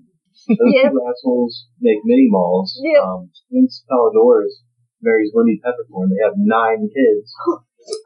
Nunez, got to like AAA, but it didn't get to the majors. Oh my god. Hamilton Porter becomes a professional wrestler. You know him as the Great Ambino or something like that. And then Benny pinch runs at third and steals home. Yep. For the Dodgers. There's commentating from the booth. Now ask him about the starting lineup at the end of Mighty Ducks 2. Oh my god. Did anybody see, real quick, not to get off topic, I'm getting off topic, Goldberg got arrested. Did you see his mugshot, anybody? No. I have not seen the mugshot. I'm going to look it up. Put it on Twitter, Glenn. No, look here. Ben, pull it up and put it on your screen share. Yeah. This does not look like the same guy. Goldberg, Mighty Ducks, arrested. Let's see. Anyways, should we delve into this Crasterson? Yeah, here, hold on. I'm waiting for this. Throw it up there, Benj. Hang on. Oh, okay. No way. Dude. So, whoa. Wow. The eyes are the only thing. Yeah. Damn. Okay. He has no teeth. Oh my god. Okay. So, he's making... Well, I was going to say, there's a thing, I was going to let Glenn know. Being a liability in Mighty Ducks 2. Yeah, I was going to let Glenn know there's actually, I know Ham and Squints are doing something in St. Louis with either the Cardinals or the golf tournament going on right now. Oh, no shit. Like, there was something I heard on the radio, I have no idea what it was, but it was like, I just heard that and you started mentioning it. I'm like, holy shit. Gotta bring that up. So, you might want to look that up. All right, so we have Carl, Rast, Mutineers, Craster's Wives, and Tommy Crasterson and Ghost. Carl boasts of his achievements and learns about gifting the gods. I'll start here with, I feel like Rast is stuck in his glory days. And, he's like that dude that's like, yeah, well, remember when we won state? Carl. And you went back to through the pass, and you went back, and then you caught it, and then we won, we were so cool, and really now they're just like drunk assholes who nobody likes. Like, are you more talking about that's Carl, how life is. The first guy becomes drunk assholes. I don't know who I'm talking about. The first guy, is that Rast? That's on there now. That's Carl. Carl, that's what I said, isn't it? No? You said Rast. Oh, sorry. No, Rast is the tubby guy. Yeah, who has to go out. Sorry. Carl, yes. He's just like that pathetic dude at the bar who's like, I was really cool. Do you want to know how cool I was? And I'm like, that was literally 15 years ago. Like, exactly. He's something. I think anybody would automatically not like him, but I've been wrong in that before. Me personally, I don't like him automatically. He's really like comically villainous here. Yes. Like the picture that Benji has here of the screen cap. Abby, make sure you're clicking on that for the recording. But yeah, the drinking from the skull, like it's kind of cheesy, isn't it? Like I guess it really plays into what you were saying though. Like he's kind of boastful and like he's really playing it up, but like it's a little over the top for the show, isn't it? Like it's pretty comical. Yeah, and he's like goes into in King's Landing, I would kill anybody. They'd come out to me and they'd be dead. They had no chance. And then he turns to Rast and is like, haven't lost a fight since I've been 9. Maybe today. And Rast is like, I have no chance. Like acknowledging, like, fine, you're a better fighter. But he's just such a, I'm gonna reserve this word. Douche. Cunt. He's such a cunt. Yes. A cunt douche. We had a cunt prick before, and we have a cunt douche now. Yeah, he's terrible. I wish I would have had it, but I do love his little speech. Carl Tanner from Gin fucking Alley, drinking from the skull of your fucking Mormont. You know, I'm going to know what you're saying. I was a fucking legend. Yeah, that's it, right there. Like, and the past tense there, bro, is like where we should stick. Like was. Now, you're just the cunt. Sorry. I don't know. And Benji, you go into this because my next point is close to yours. Alright, so my first point on this is, gift for the gods, gift for the gods, gift for the gods. I didn't get this mentality from Gilly. This hardcore, like cult-esque, mentality of this is what you need to do. Go ahead, Ed. I have a question. So I didn't either, Benji. Like, that is not how I saw it at all, because she's kind of trying to hold Sam, like hide him and don't, but I didn't hear any of the other women. There were other people in there when she gave birth, and they didn't do this. So I wondered if this was a ploy to get Carl to take him, and maybe he'd get killed on the way out there. Like, get him out of the house. That's not a bad thought. I mean, that's what I thought, like, because they didn't do that. They're playing it up. They didn't do it for Gilly's baby, and there were other women in there. And yes, she was the one who ran with the baby, but that's the first time you hear it. It's not the first birth that we've seen there. So gift for the gods. Like, let's get these dudes out of here, and hopefully, like, whoever he is, the White Walker will take care of him. Like, he'll mess up. They won't like that it's not Craster leaving it, and he'll get him. I just better than dealing with the shit they're dealing with right now. Yes. Yeah. I don't think we know like their system though, because maybe they hang on to the babies for a week or two, and then right before you get attached, right, you hand it off. That's crazy. I mean, I don't know, but that's a very good thought. I never put it that, but because like that was my thing. Is like because with Gilly, she was always we have to keep. I want to keep my baby safe. I want to keep. And now, granted, because she's a young teenager girl, she, I always played it up as the, doesn't want to give her hit up. Mm-hmm. And so that's what confused me a little bit with the women. Like, she's not as indoctrinated as the other women are into this. Like, that was maybe her first or second, whereas these other women, this has been going on for years and years, and that's just what happens. Yeah. I thought it was more of, like, maybe this is a ploy. Not that, I just thought maybe, That again, great thought. I don't know. I don't know either. It does seem, to your second point here, though, about the direwolf. Yeah. So, what did I put? How did I word this? I go, and Ras, really is it smart to taunt a fucking direwolf right after you left the babe for some unknown White Walkers or something? Is it really the smartest move? To fuck with another magical creature? Seems very illogical to even just keep Ghost for the Knights. The mutineers, we're calling them. Like, why even keep that beast? Kill him. He is of no value. He's only risk. He's never going to be loyal to you. He is in his element 1,000%. Yeah. And like, he has every advantage where you're at. Exactly. And you have him in a cage right now. I mean, I don't want Ghost personally killed, but for them and their survival, like, that just seems really stupid.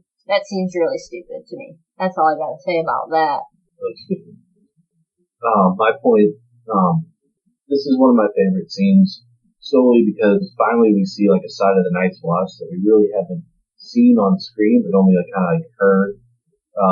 Like Carl and Ras, like these guys are truly pieces of shit. And like, it seems like the way they build up the Night's Watch, like, oh, these guys are bad. But then you see characters like the Grens and Pips and the dollars, the Eds, and all these guys, and it's just almost like it was just a coincidence that they, became, to the Night's Watch. Like they didn't really deserve to go. It's like a boarding school for like lost boys. Right, but then you see these guys and like, okay, these are the worst of the worst. Like these guys are rapers and murderers and all this other shit or whatever, fucking legends. It does put like into perspective the quality of person they are getting at the Night's Watch. And right. Nobody. They're not all angels. Yes. And everybody in the South seems to have this attitude of it's like your get out of jail free card. It's not really needed. Like, oh, these people talking about winter's coming, blah, blah, blah. There's not a lot of stock. Yeah, there's not a lot of stock given into what they're doing. And obviously. The scum in the north. The scum in the north. Yeah. The scum in the north. So, the quality of people they're getting is really sad to see when we are seeing the real North and what really is out there. We're getting glimpses and glimpses. And the people at Craster's are what make up 30%, 40, 50% of the Night's Watch. I mean, they're down to, like, literally just hundreds now. Well, I think I think he said we have 100 men at the wall right now. Who says it? Eamon? And he said, John was going through the numbers, two episodes ago, and was like, and I made that up. Like, I even said, like, 3 times more than what we actually had. But Eamon says, like, right now we only have this many people, blah, blah, blah, and that includes builders and stewards and me. Like, and that's kind of like an, oh shit, yeah, like, he's apparently one of their numbers. Yeah, the old and infirmed, and the people who can go out and ranging. Oh, heck yeah. Heck yeah. But that's my boy. I love Mace Raymond. He's cool shit. I like him. And, like, another note is, like, after the whole thing with, like, Arya, like, she was on, like, basically a Trojan train up there to become part of the Night's Watch. With him gone, like, there's not much recruiting going on now. Yeah. Like, there's no scale like that. Yeah, because she was coming up with, probably 40, maybe 50 people. Maybe when they first left, yeah. Yeah, quite a few. Even if it was 30, like, it...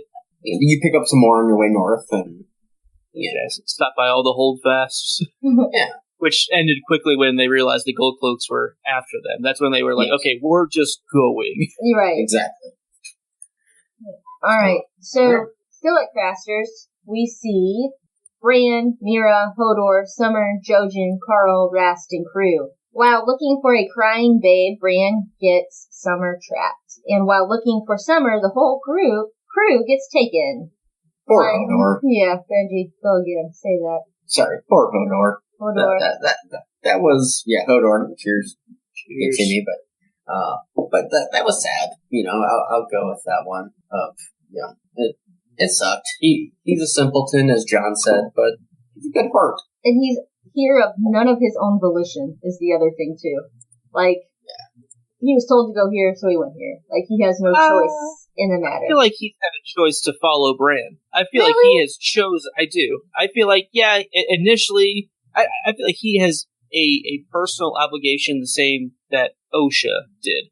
He feels personally responsible for doing what he can to protect his little lord. I feel like he actually does have that kind of brain capacity. I think he does too, but what I'm saying is he would do it to his own demise, which I guess a lot of people will follow others into battle or whatever. That's standard loyalty, right? Loyalty, heroism. I feel like he's choosing to do that because of his loyalty. Yeah. He might not choose us to do it if Bran wasn't doing it. He's not actively excited about doing it, but he signed up for it. Right. He could have left. Yeah. He could have. That's how I feel about it, at least. I don't know. I don't pity him like he's being used, but I just feel like he wouldn't just be up here unless Bran was here. Like, in some ways, he is being used though, and and we've seen that where Bran takes him over, wargs into him, and that's kind of troubling, and so in some ways he is, but Bran doesn't kind of feel the ramifications of what he's doing, and he doesn't realize it because he still has a hard time with not being able to walk. Like all these things, he wants to learn how to do all of these things better and better and better, and he doesn't realize that he might be hurting the ones closest to him for himself to gain that kind of personal liberty again, if that makes sense. Yeah, so quick question to the group. Who's more right in this situation? Bran for wanting to go after Summer, or Mira for wanting to move on? I think it depends on what Mira knows about the Children of the Forest. Okay, fair. Yeah, fair. Luke, any thoughts on how do you feel like? I don't remember the decision that was made, honestly. I didn't see this far. So basically the scene, I'll give it a quick breakdown, or I'll go with Glenn first, and I'll give you a breakdown, Luke. If Glenn, you have any thoughts on that, or do you know what I'm talking about? So like the decision to go after Summer, or just move on and just say fuck Summer and let's go. Yeah. I thought you meant about the baby. No, because so the breakdown scene that's why. Once the baby was come, Bran jumped into Summer, went searching, found Ghost, and then lost connection. He got hurt or whatever. Yeah. And then Bran says, we're going after Summer. And Mira says... Okay, gotcha, never mind. I was thinking a different... Okay. We should move on. I think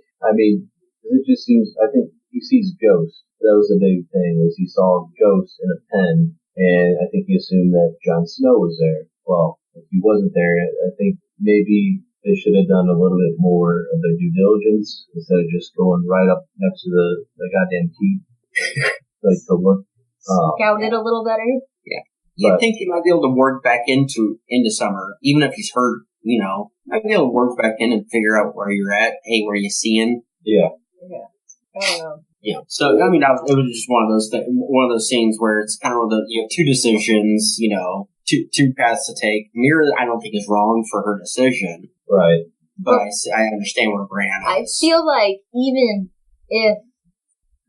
I feel like without Summer, they aren't as tough. Like, they aren't as full fighting strength. That direwolf offers some protection. We've seen the direwolves protect them before, and to lose even Mira being such a great protector and warrior in her own right, she isn't an animal. Like, she doesn't have that agility. She doesn't have that sense. And yes, his ability to warg into Summer might be hindered, or maybe the wolf, whatever. Even in its own animalistic prowess, that loyalty the animal has to Bran is such a benefit to the team. I think you go after capturing your power back, maybe. I feel like going after the wolf is, whether or not it's the right thing, it's exactly what the characters would do, if that makes sense. Like, it's absolutely what you should do, I think. And kind of because of Bran's selfishness a little bit, if that makes sense. I feel like Bran has some selfishness, and he needs Summer. That's his escape. Like, it is, and because he has felt a little bit of the ramifications of, well, you can't really do that to Hodor. Like, I think he maybe has a hint at that not being a good thing, right? Right. Yeah. Because he only did it in a last ditch effort before, but like him and Summer, one, they go way back. That's his OG, right? Yep. His OGW. But like they're kind of simpatico. They've kind of become one over time, and so you can't really leave that because of Bran needing that outlet. And I think that's where I'm coming from on Mira's side. I'm not saying she's right or who's wrong or anything like that, but she sees the connection with Summer as something to be afraid of. Detrimental almost to him. Detrimental because he's not eating. It's a crutch. It's a crutch, and so I'm not saying she's automatically, hey, let's go, leave him, burn out, but it's one of those of, in her mind, hey, he doesn't need, I'm scared of this connection because this is going to kill him. He's addicted. Like, it's an addiction almost, is how I was feeling. No, it's very, very well said. Is this the episode where she's like, Bran, and he says something about, like, I was eating? Is that this episode or last episode? No, I think that was last episode. Okay, yeah, so, I believe. But I do feel like she's the one the wolf eats, but the boy didn't. Exactly. Yeah. Like, to your own detriment, you are going into this wolf, and, like, it's just like a drug. You want more and more and more and more, or you're hungry or whatever, and you're supplementing using that drug or going into that wolf. I just feel like there's very much of like a drug addiction or a struggle that she sees Bran going through. Best way I can describe. I don't know. See, I don't disagree with that, but my last thought is I think Bran was definitely thrown off by seeing Ghost. Yes. He's gonna assume maybe, Ghost is there, John's here. They just probably didn't keep the direwolf in a pen because somebody's scared of Ghost or whatever. Well, so I think he thinks it might be a safe endeavor to go investigate and go find Summer, go see what's going on. Right. Ghost is there, and we've seen them before where they've just been in pens, like not scary, whatever. Why would Ghost be there without John? So. I don't know. That's a good point. All right. So are we ready for our final scene? Right? Is Luke back? Luke's back. Final scene, Luke? All right. Final scene. Cheers. First fully digital cheers. I know, right? Second, we had a Hodor earlier. We did have Hodor earlier. I'm saying for a final scene. There you go. We have one of these every season. Every episode. Every season. Yeah, once a season. Once a season, we have this 10 times, essentially. Oh, boy. All right. So we have Tommy Crasterson. Sorry, go ahead, Benj. No, go ahead. Tommy Crasterson and the White Walkers. I feel like it's just one White Walker that we see. Maybe not. Okay. Wrong. Okay. Tommy gets some new eyes from a new friend. Special eyes. My specialized. Specialized. My brand. Specialized. He kind of goes a little glassy. I don't know. So the reason I was kind of interrupting, this is my favorite picture that I was able to capture for the entire thing. Oh, yeah.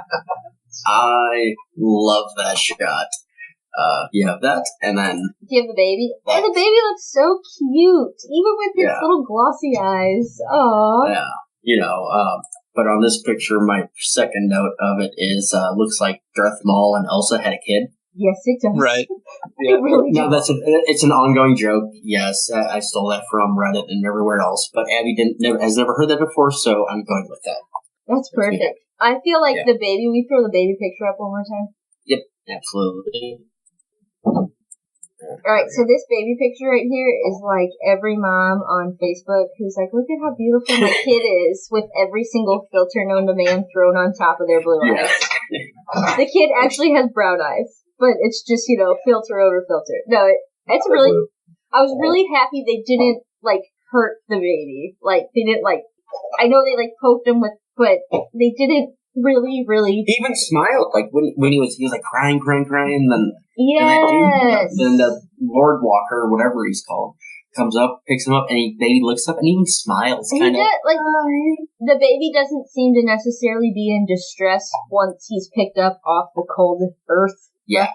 That, there's a lot of crazy things that happen. We've seen babies killed. We've seen all sorts of things. It made me so happy here that this baby was not, seriously physically harmed. It was the equivalent of getting, your sugar shot. Little pricks to make sure your sugars are good when you're born. I was happy. Little pricks. Yeah, little pricks. So my other note on this, and Abby, if you can agree with me, first time I watched this, my first time reaction was, holy fuck, what the fuck just happened? Because I didn't, because you've been paying way more attention this time through as the first time watching than I think any first time watcher has ever watched this show. My first time through, going through, by this point I'd already gone through the book series, but I was still like, holy shit! The fuck was that? Because, spoiler to you, I had no idea. This is the first instance of something completely new that we've never heard of be in the show. And, it was the White Walker that came after Sam, right? Well, yeah, but we'd heard about the attack on, the Fist of the First and all of that. Or are you talking about when he killed him and Gilly? Yeah. That was in the books. Yeah, he killed one of the books with all the ravens around. That was. Yeah, well, what are you talking about here? Because it's just another White Walker, or the baby's changing into the fact that the baby Cresserson's is this transformation. So you're talking about Tommy. Yeah. So Tommy. I will say here, I made a prediction a long time ago that Crasterson's gift to the gods, or I don't know how I worded it, because we saw him when John saw him give the baby up, and John was not cool with it. That he was, I said that they were the children of the Force. I still don't even know if that's technically their right names. Maybe it is, maybe it isn't. I'm not really sure. But I just had this feeling I saw that guy or this White Walker take him away, that's how they were gaining their numbers. So this doesn't exactly throw me for a loop. All it does is make me really happy we don't have some vampire or other elements what are they? The Walking Dead zombie, where it really hurts as you turn into them because it is a baby. Painless, right? It did. That just made me super happy because it is a baby. It's a cute little baby. So Abby, I pulled up one more image. Hopefully you can see it while I'm talking here. But this is kind of where you can see that there's 1, 2, there's 3, a lot. 4, 5, 6. And are we maybe 13 of them? Somewhere around that. I would assume those are all his brothers, real brothers in real life who returned. So the actors are all brothers? No, the guys over there are all Craster's sons. There's 11 back there. Look, there are. There are 11. There are 13 on the screen. Okay. Yes. I guess I just didn't really pay attention to that shot. I don't know, but yeah, and it's while he's walking up, obviously, yes. And then he kind of hand gives him, the sign of the cross, baptizes him in, ice elf magic. I was really going to ask for my question today, but then I thought maybe that would be a bad question. I really wanted to. What place did the White Walker, what is the name of the place where the White Walker pricked the little baby? Is it just because you want to know what it's called? Just because I want to know what it's called. Like, I was like, I don't know if it's on the face. It's the orbital bone. Like orbital bone? The cheek. No, the place. Where are they? What is the significance of the location? The location. I think maybe there are a lot of cartilage going on. Yeah, it's mostly cheek, Ab. Oh no! I want to know where they are. Like this altar, hallowed place, so north of the wall. Just think of it as the land of always winter. Okay. That's what we'll call it. Okay. Because that's and I think it's always winter there. Like the land of always Christmas, like the North Pole. It's like Faro, Alaska, It's like some place I will never go. Got it. I would love to go. All right. So, for a day. Glenn, what do you think about a long trip for a day? This whole scene is just downright scary. I mean, there's guys on like a horse, like an undead horse, going through like the dark clouds and the mountains all icy and stuff like that. It's just scary. And then he puts his baby on the pedestal or whatever he does, and then the one guy does his thing or whatever. And did you guys notice like that guy's nail? Just like ginormous or whatever. He seems like a guy. Got like fungus. Drops everything that he's doing and just, you know what? I'm gonna go for the world's longest fingernails. He's got the curly cues going, Right. It was just unbelievable. I like how they're sharpened to a point as well. Do you know that's like fashionable for women to get? Like that's an option when you go to get your nails done, to get them cut or like shaped. Shaped into that. I'm like, I'll take no on the witch fingers. Well, I don't know. It's not the French nail. I know that. I know the French nail. I would just call it like the white thing over here. Yeah. Well, maybe the Nazi nail. Well, you have like squared off and rounded, and then there's like this point, and I'm like, I'm gonna stay away from that one. That's all. Yeah, he got the point. Yeah, it was bad. It comes to a point. That is it for our slideshow tonight. Great work. This is absolutely one of my favorite scenes that we've ever had. I don't think it's any surprise, because this is one of the first times we have potential answers that the books, even at this point, haven't touched on, and it is this super big topic shit of since the prologue of book one, we've known that this is a thing and it's out there. The fact that there's this ice elf magical town potentially, like, hey, what's he gonna grow up now as? Does he grow up? Because an army of babies isn't gonna be that fucking beneficial, right? Well, that's the other thought. He's gonna go to White Walker Middle School. So that's the other thought that I had. Like, think about other like supernatural or fictional or sci-fi things. When you become like a zombie or whatever in shows that I know of, I'm not going to say always, but the things that I'm pulling from, you're like, you stop growing, evolving, like that just stops. Same thing as vampires, like you don't age anymore. You don't, so it's really interesting to me that. Listen. Quick question for Abby. Yes. Just on how you're seeing this right now. Yes. When John and Georg Mormont were attacked at Castle Black by the two men that were brought in dead, right? Is that the same thing that we're seeing? I don't think so. Because, like we have talked about before, there's like kind of 3 levels. Well, there's like the king. I have a whole little picture graph. And then there's White Walkers, and then there's whites.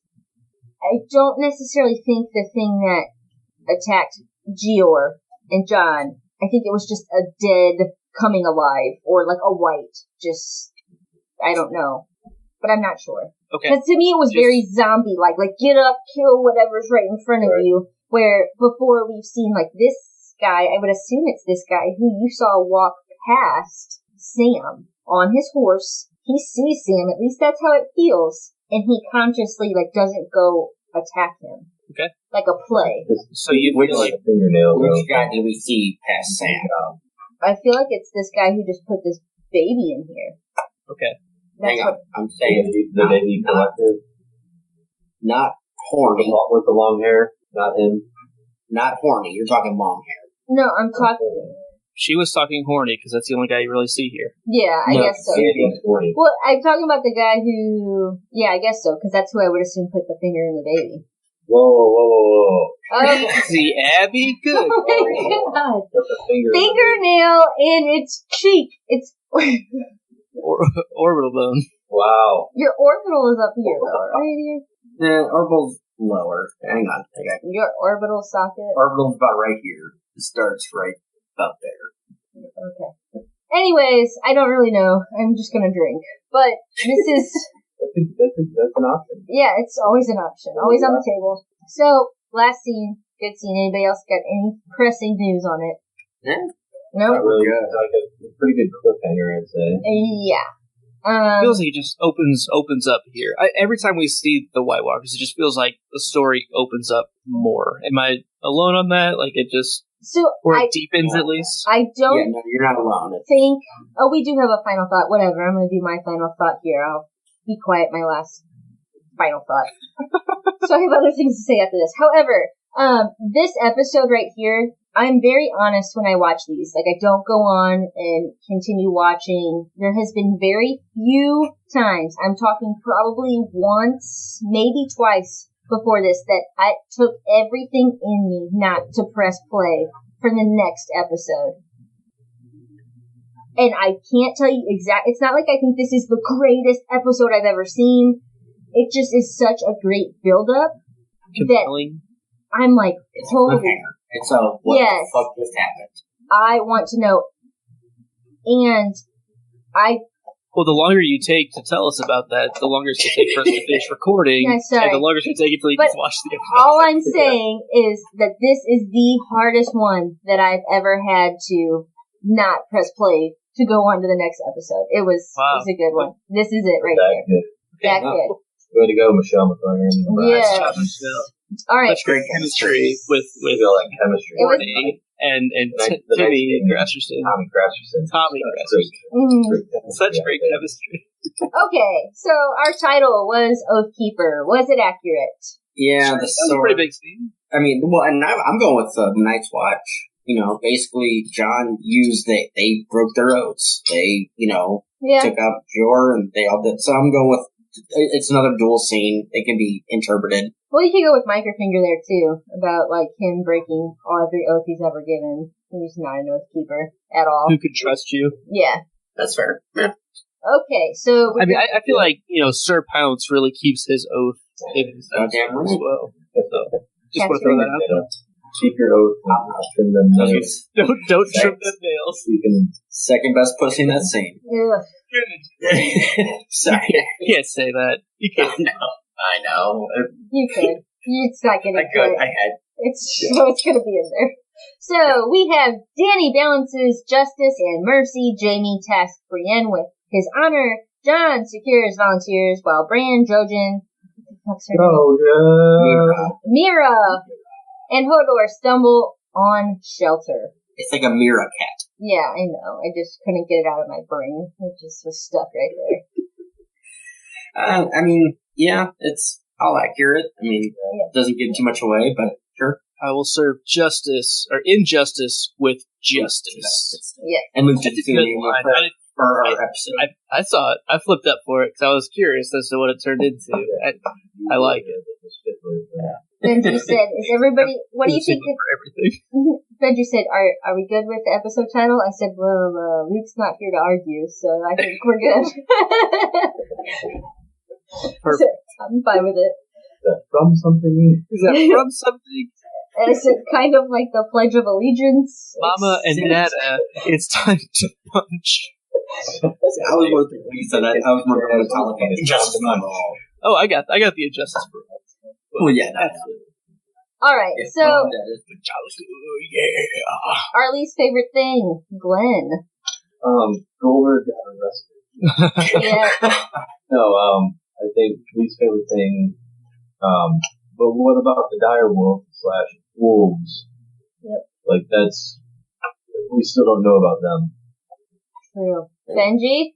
Honestly, I got nothing on this one. There was not a bad scene in the whole episode. Like, nothing that annoyed me, and solid episode. Luke? So, my least favorite thing this episode was actually a scene that I wasn't here for. But whenever Grey Worm goes into Marine through the poop chute and comes across pretty conveniently a whole fucking huge group of slaves in their, slave fraternity. Yep. Like, what the fuck? Like, how can they go and all be sitting here at one time? Like, I just talking about exactly what they're. It's like, oh, exactly. Oh, they're like super primed for Grey Worm. Yeah. It's really, really fucking convenient, and it's a little too easy for her to take Marine like this. And she's not doing it. She's empowering the people to do it, and I like the outcome of it because she's not taking it over by force. She is empowering those that she is going to be ruling because they're going to choose, because they let her do this.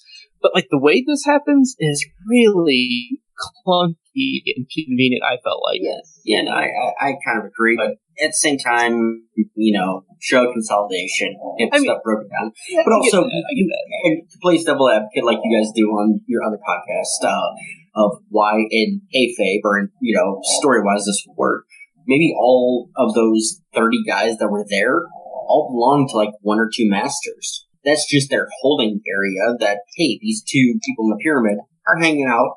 This is where they sleep. This is where they hang. And the Grey Worm just happened to get into that one, and the word was able to spread around. So, I'm just saying. Maybe. Another nitpick along with that scene, if I can go on real quick. The amount of fucking slaves it took to go after that one master was kind of ridiculous. And the fact that it said kill the masters in common. They said it. Yeah. Okay, I'm not going to touch on it again. There.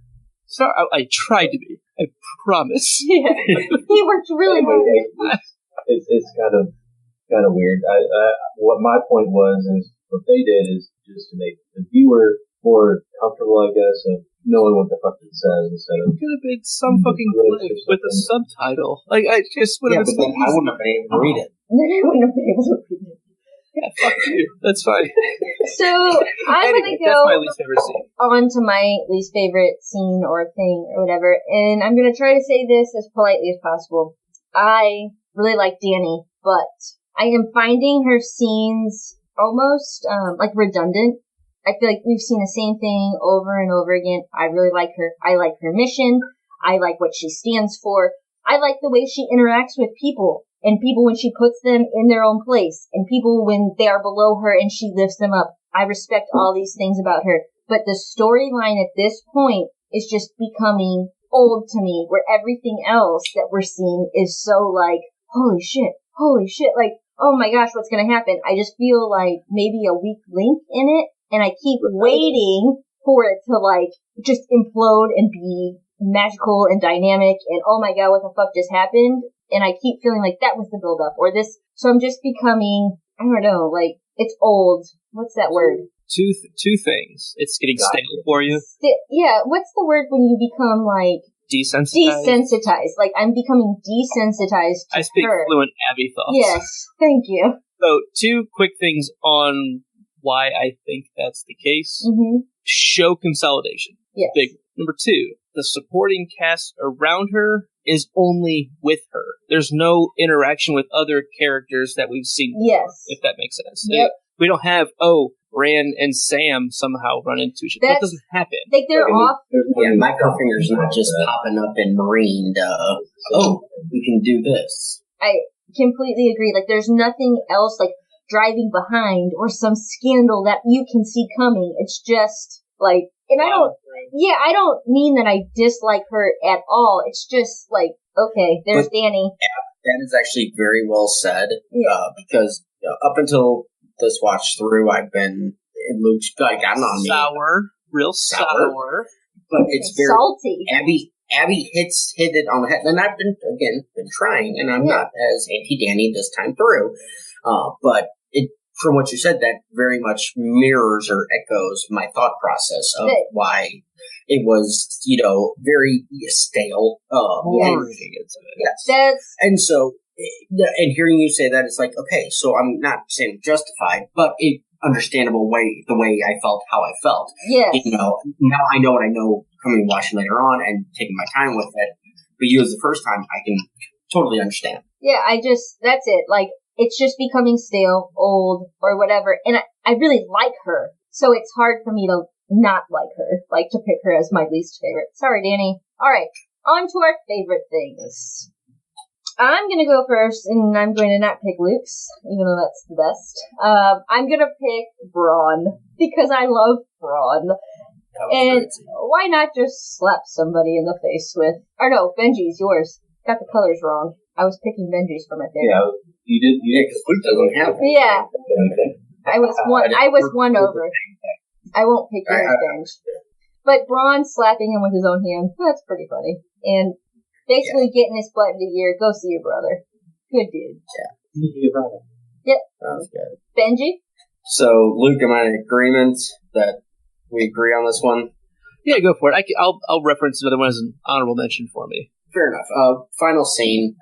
So many questions, but so fucking cool. Darth Elsa, popping up. Who the fuck is that? And just the way it was shot from the moment the kid was picked up, long-haired, white, bringing him to the altar.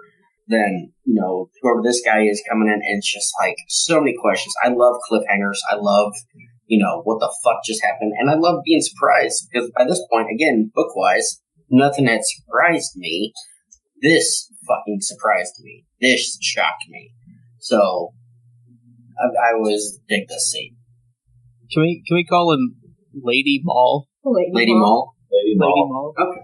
Princess Maul. It should be Princess Maul. Princess Maul. of Arendelle. Duh. Glenn? Yeah, my favorite scene was the New Year's scene. Just because, it's, it just seemed that right to this point that the Night's Watch was just like something out of Annie or whatever. Like, it's a hard knock life for us, and we're in the Night's Watch and all this bullshit or whatever. And you just hear that there's all these piles of shit that are with the Night's Watch, and you don't really see that until now. Mm-hmm. And I just got a lot out of it, I guess. And it was cool to see it. Whatever. No, and Glenn, I want to say I never really thought about it until I saw your notes on the scene there. And you're right. Yeah, we never see the dark. We hear about the rapers and murder and killers and all that shit. We never see it. But you're right. And this scene is, where it pops. We just assume, they've all reformed. They're now men of the Night's Watch, and they're honorable, but not all of them. Their changed a lot. Yeah. Through John's perspective, the ones that he's around skews that. Right. Yep. Yeah. It's just hanging on. I can't remember. Really quick, Luke, do we ever get a reason why Granny is up at the wall? I know we get Pip, and I'm not sure about Ed. In the books we do. I don't know about the show. Okay. I don't think we do. I can't remember either way. Yeah, Pip, we got his real early. I don't think we got either Ed or Graham. I don't think so. Fair enough. All right, Luke of Ferocious. All right, definitely the last scene is my favorite, but I'm going to give a special shout out also to the titular scene, Oathkeeper, the Jamie, Brienne, and Brienne leaving with Pod scene, a kind of combined joint scene there. It's really kind of setting her on her quest and kind of talking to her the right way, but it also, I don't feel like he's trying to use her or just get her out of town to save her. I feel like he honestly thinks that this is the right thing to do, and he has this highly, highly motivated person for this task who's highly, highly equipped and able to go and do this thing. It's just really cool the way it kind of works out, and bringing Pod along is such a happy kind of addition to it. Look at his face right I there. love look him. At his face. So happy. And I know I've been a little bit, I don't know, I feel like the show's overdone. Well, no, I've been hard on how the show has done. Like, portrayed him as this, like, magical dick. I love Pod. Yeah, Yes. they've just made him a caricature of, Yes. he banged some prostitutes really, really well. Like, no, he's more than that. And that's my point. Like, he is more than that. And Tyrion saw that. He's and loyal. It's going to be interesting to see how Brienne has to fucking deal with whatever he's turning into, because we know he doesn't have confidence, but again, a ton of talent, and they're the same on that. Yep. Well, yeah, cockiness. Good one. Nice. But, no, like, they both are very insecure in themselves, but have incredible talent. And I think they're going to be a pretty formidable team moving forward. So I'm excited to see where that's going. I agree. All right, so we're going to move on to other podcasts. That looks like that's my job tonight. And sure, Abby, tell us about Fights and F-Words, which has been officially kicked back off, right? It has. I mean, there's a little hiatus, Yes. kind of some restructuring. Yep. Tell us where we're at. So we are super excited that Fights and F-Words is an Outlander podcast taking you through the wonderful world created by Diana Gabaldon. It is of a Scottish historical magical Highlander fantasy. Highlander, not even fantasy. Believe me, if you like Game of Thrones, sci-fi. if you like, as Benji would call it, that SVLG disease that you can get at the beginning of the episode, the tag it gets, you will like Outlander. I believe our first episode will drop August 18th. We would love to have you listen. Now, over to me. Over to me. So, speculation number one. Grey Worm and Missandei do other type of lessons also. Might take some effort. Some effort, but I think we get the job done. Maybe. No babies were had, but love was made. So, next, we have Thorne. My thoughts with him are, he is Roose Bolton's man right now. I believe Alistair Thorne is? Yes. Not Thorne. That's not who I'm talking about. Locke. I'm sorry. Locke. The Loch I was Ness going to say, that's a bold I'm sorry. prediction. No. I got their names confused, because I wasn't even sure if I was calling the right guy. So Locke is Roose Bolton's man right now. I believe he goes north with Jon, and on their adventure up there, back there, he sees the real threat and decides that his loyalties to anybody in the South mean diddly squat, and becomes a loyal Night's Watchman. A true convert. Yes, I do. Yeah. I hope. That's my guess. Not killing Ghost becomes a very bad move, and once Jon gets to Craster's, we will see that implosion of poor judgment. Number 4. Anybody in particular? Let's go with Brienne and Pod. Yeah, there we go. Okay. So I think Brienne and Pod are wandering around the Seven Kingdoms for a while. Maybe like, the grasslands, the dairylands, whatever fucking lands, stormlands, who knows. Until they finally figure out where Sansa is. And, sorry, go ahead, Benj. No, I'm kind of going along with that. I'm going to add in a 5th one for you. Okay. Unless She it hasn't- was stated. She hasn't finished the other one, though. I just think it's going to take them a long Sorry. time to find Sansa. I think that Sansa's identity, or not identity, but like her whereabouts is going to be a closely guarded secret. I actually think it's going to be Sansa reaching out to somebody, like, come get me away from this psycho and my aunt, is why they, find her. That's why. That's where my question was going to go, because I couldn't remember if they mentioned where Sansa was going. She's going to the Eyrie, is what I believed, but... So they got a long journey ahead of them. Yes. Yep. No, fair enough. So that's where I was going to. Yeah. All right. The long, long journey.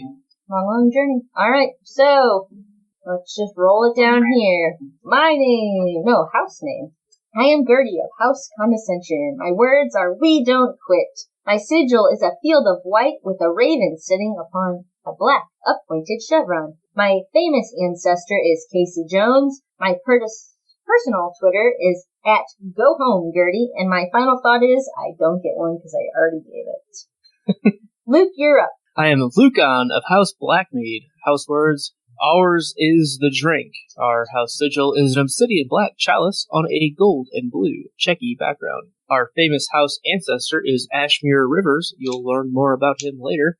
And my personal Twitter is @LucaFerocious. Final thought, fuck yeah, White Walker Town and adolescent White Walkers. I'm so excited about what the fuck kind of doors that opens up. So cool. It's so cool. Sly? So, I am Sly House McLean. Our words is dangerous to drink alone. My house sigil is 3 gold triangles on a field of red and black. My famous house ancestor is my great uncle John McLean, the savior of winter celebrations.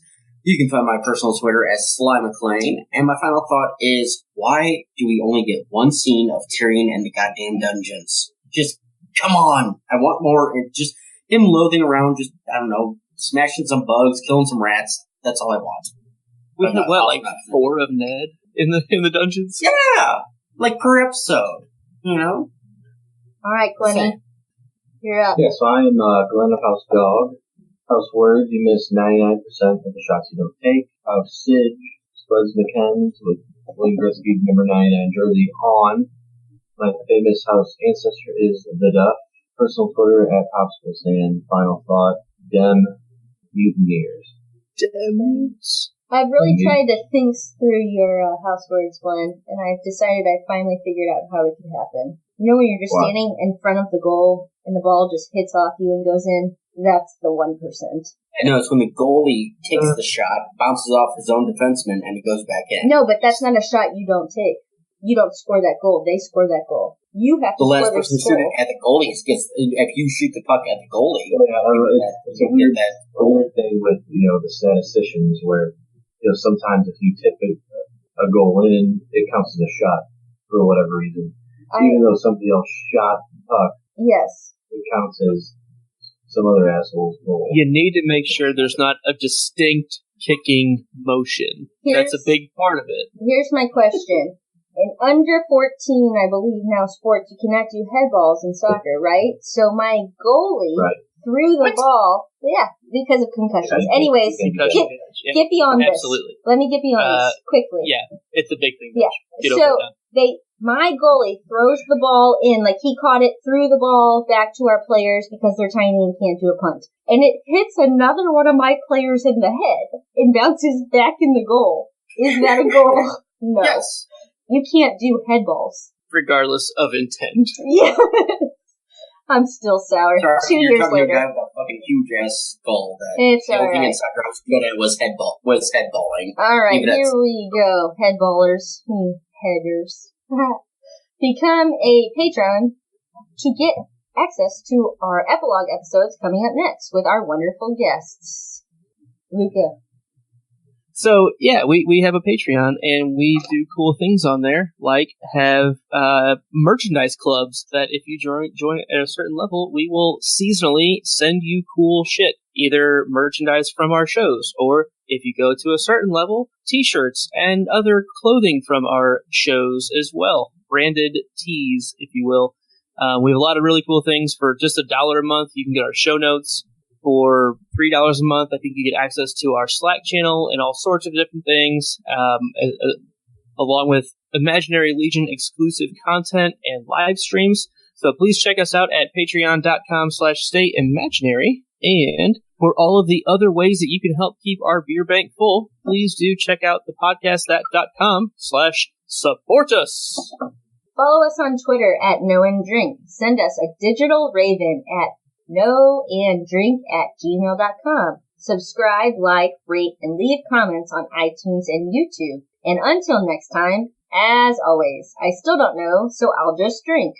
As always, don't turn your back on the Wolfpack. As always, winter is coming, and so am I. And as always, stay imaginary. And unlike never before, Talking about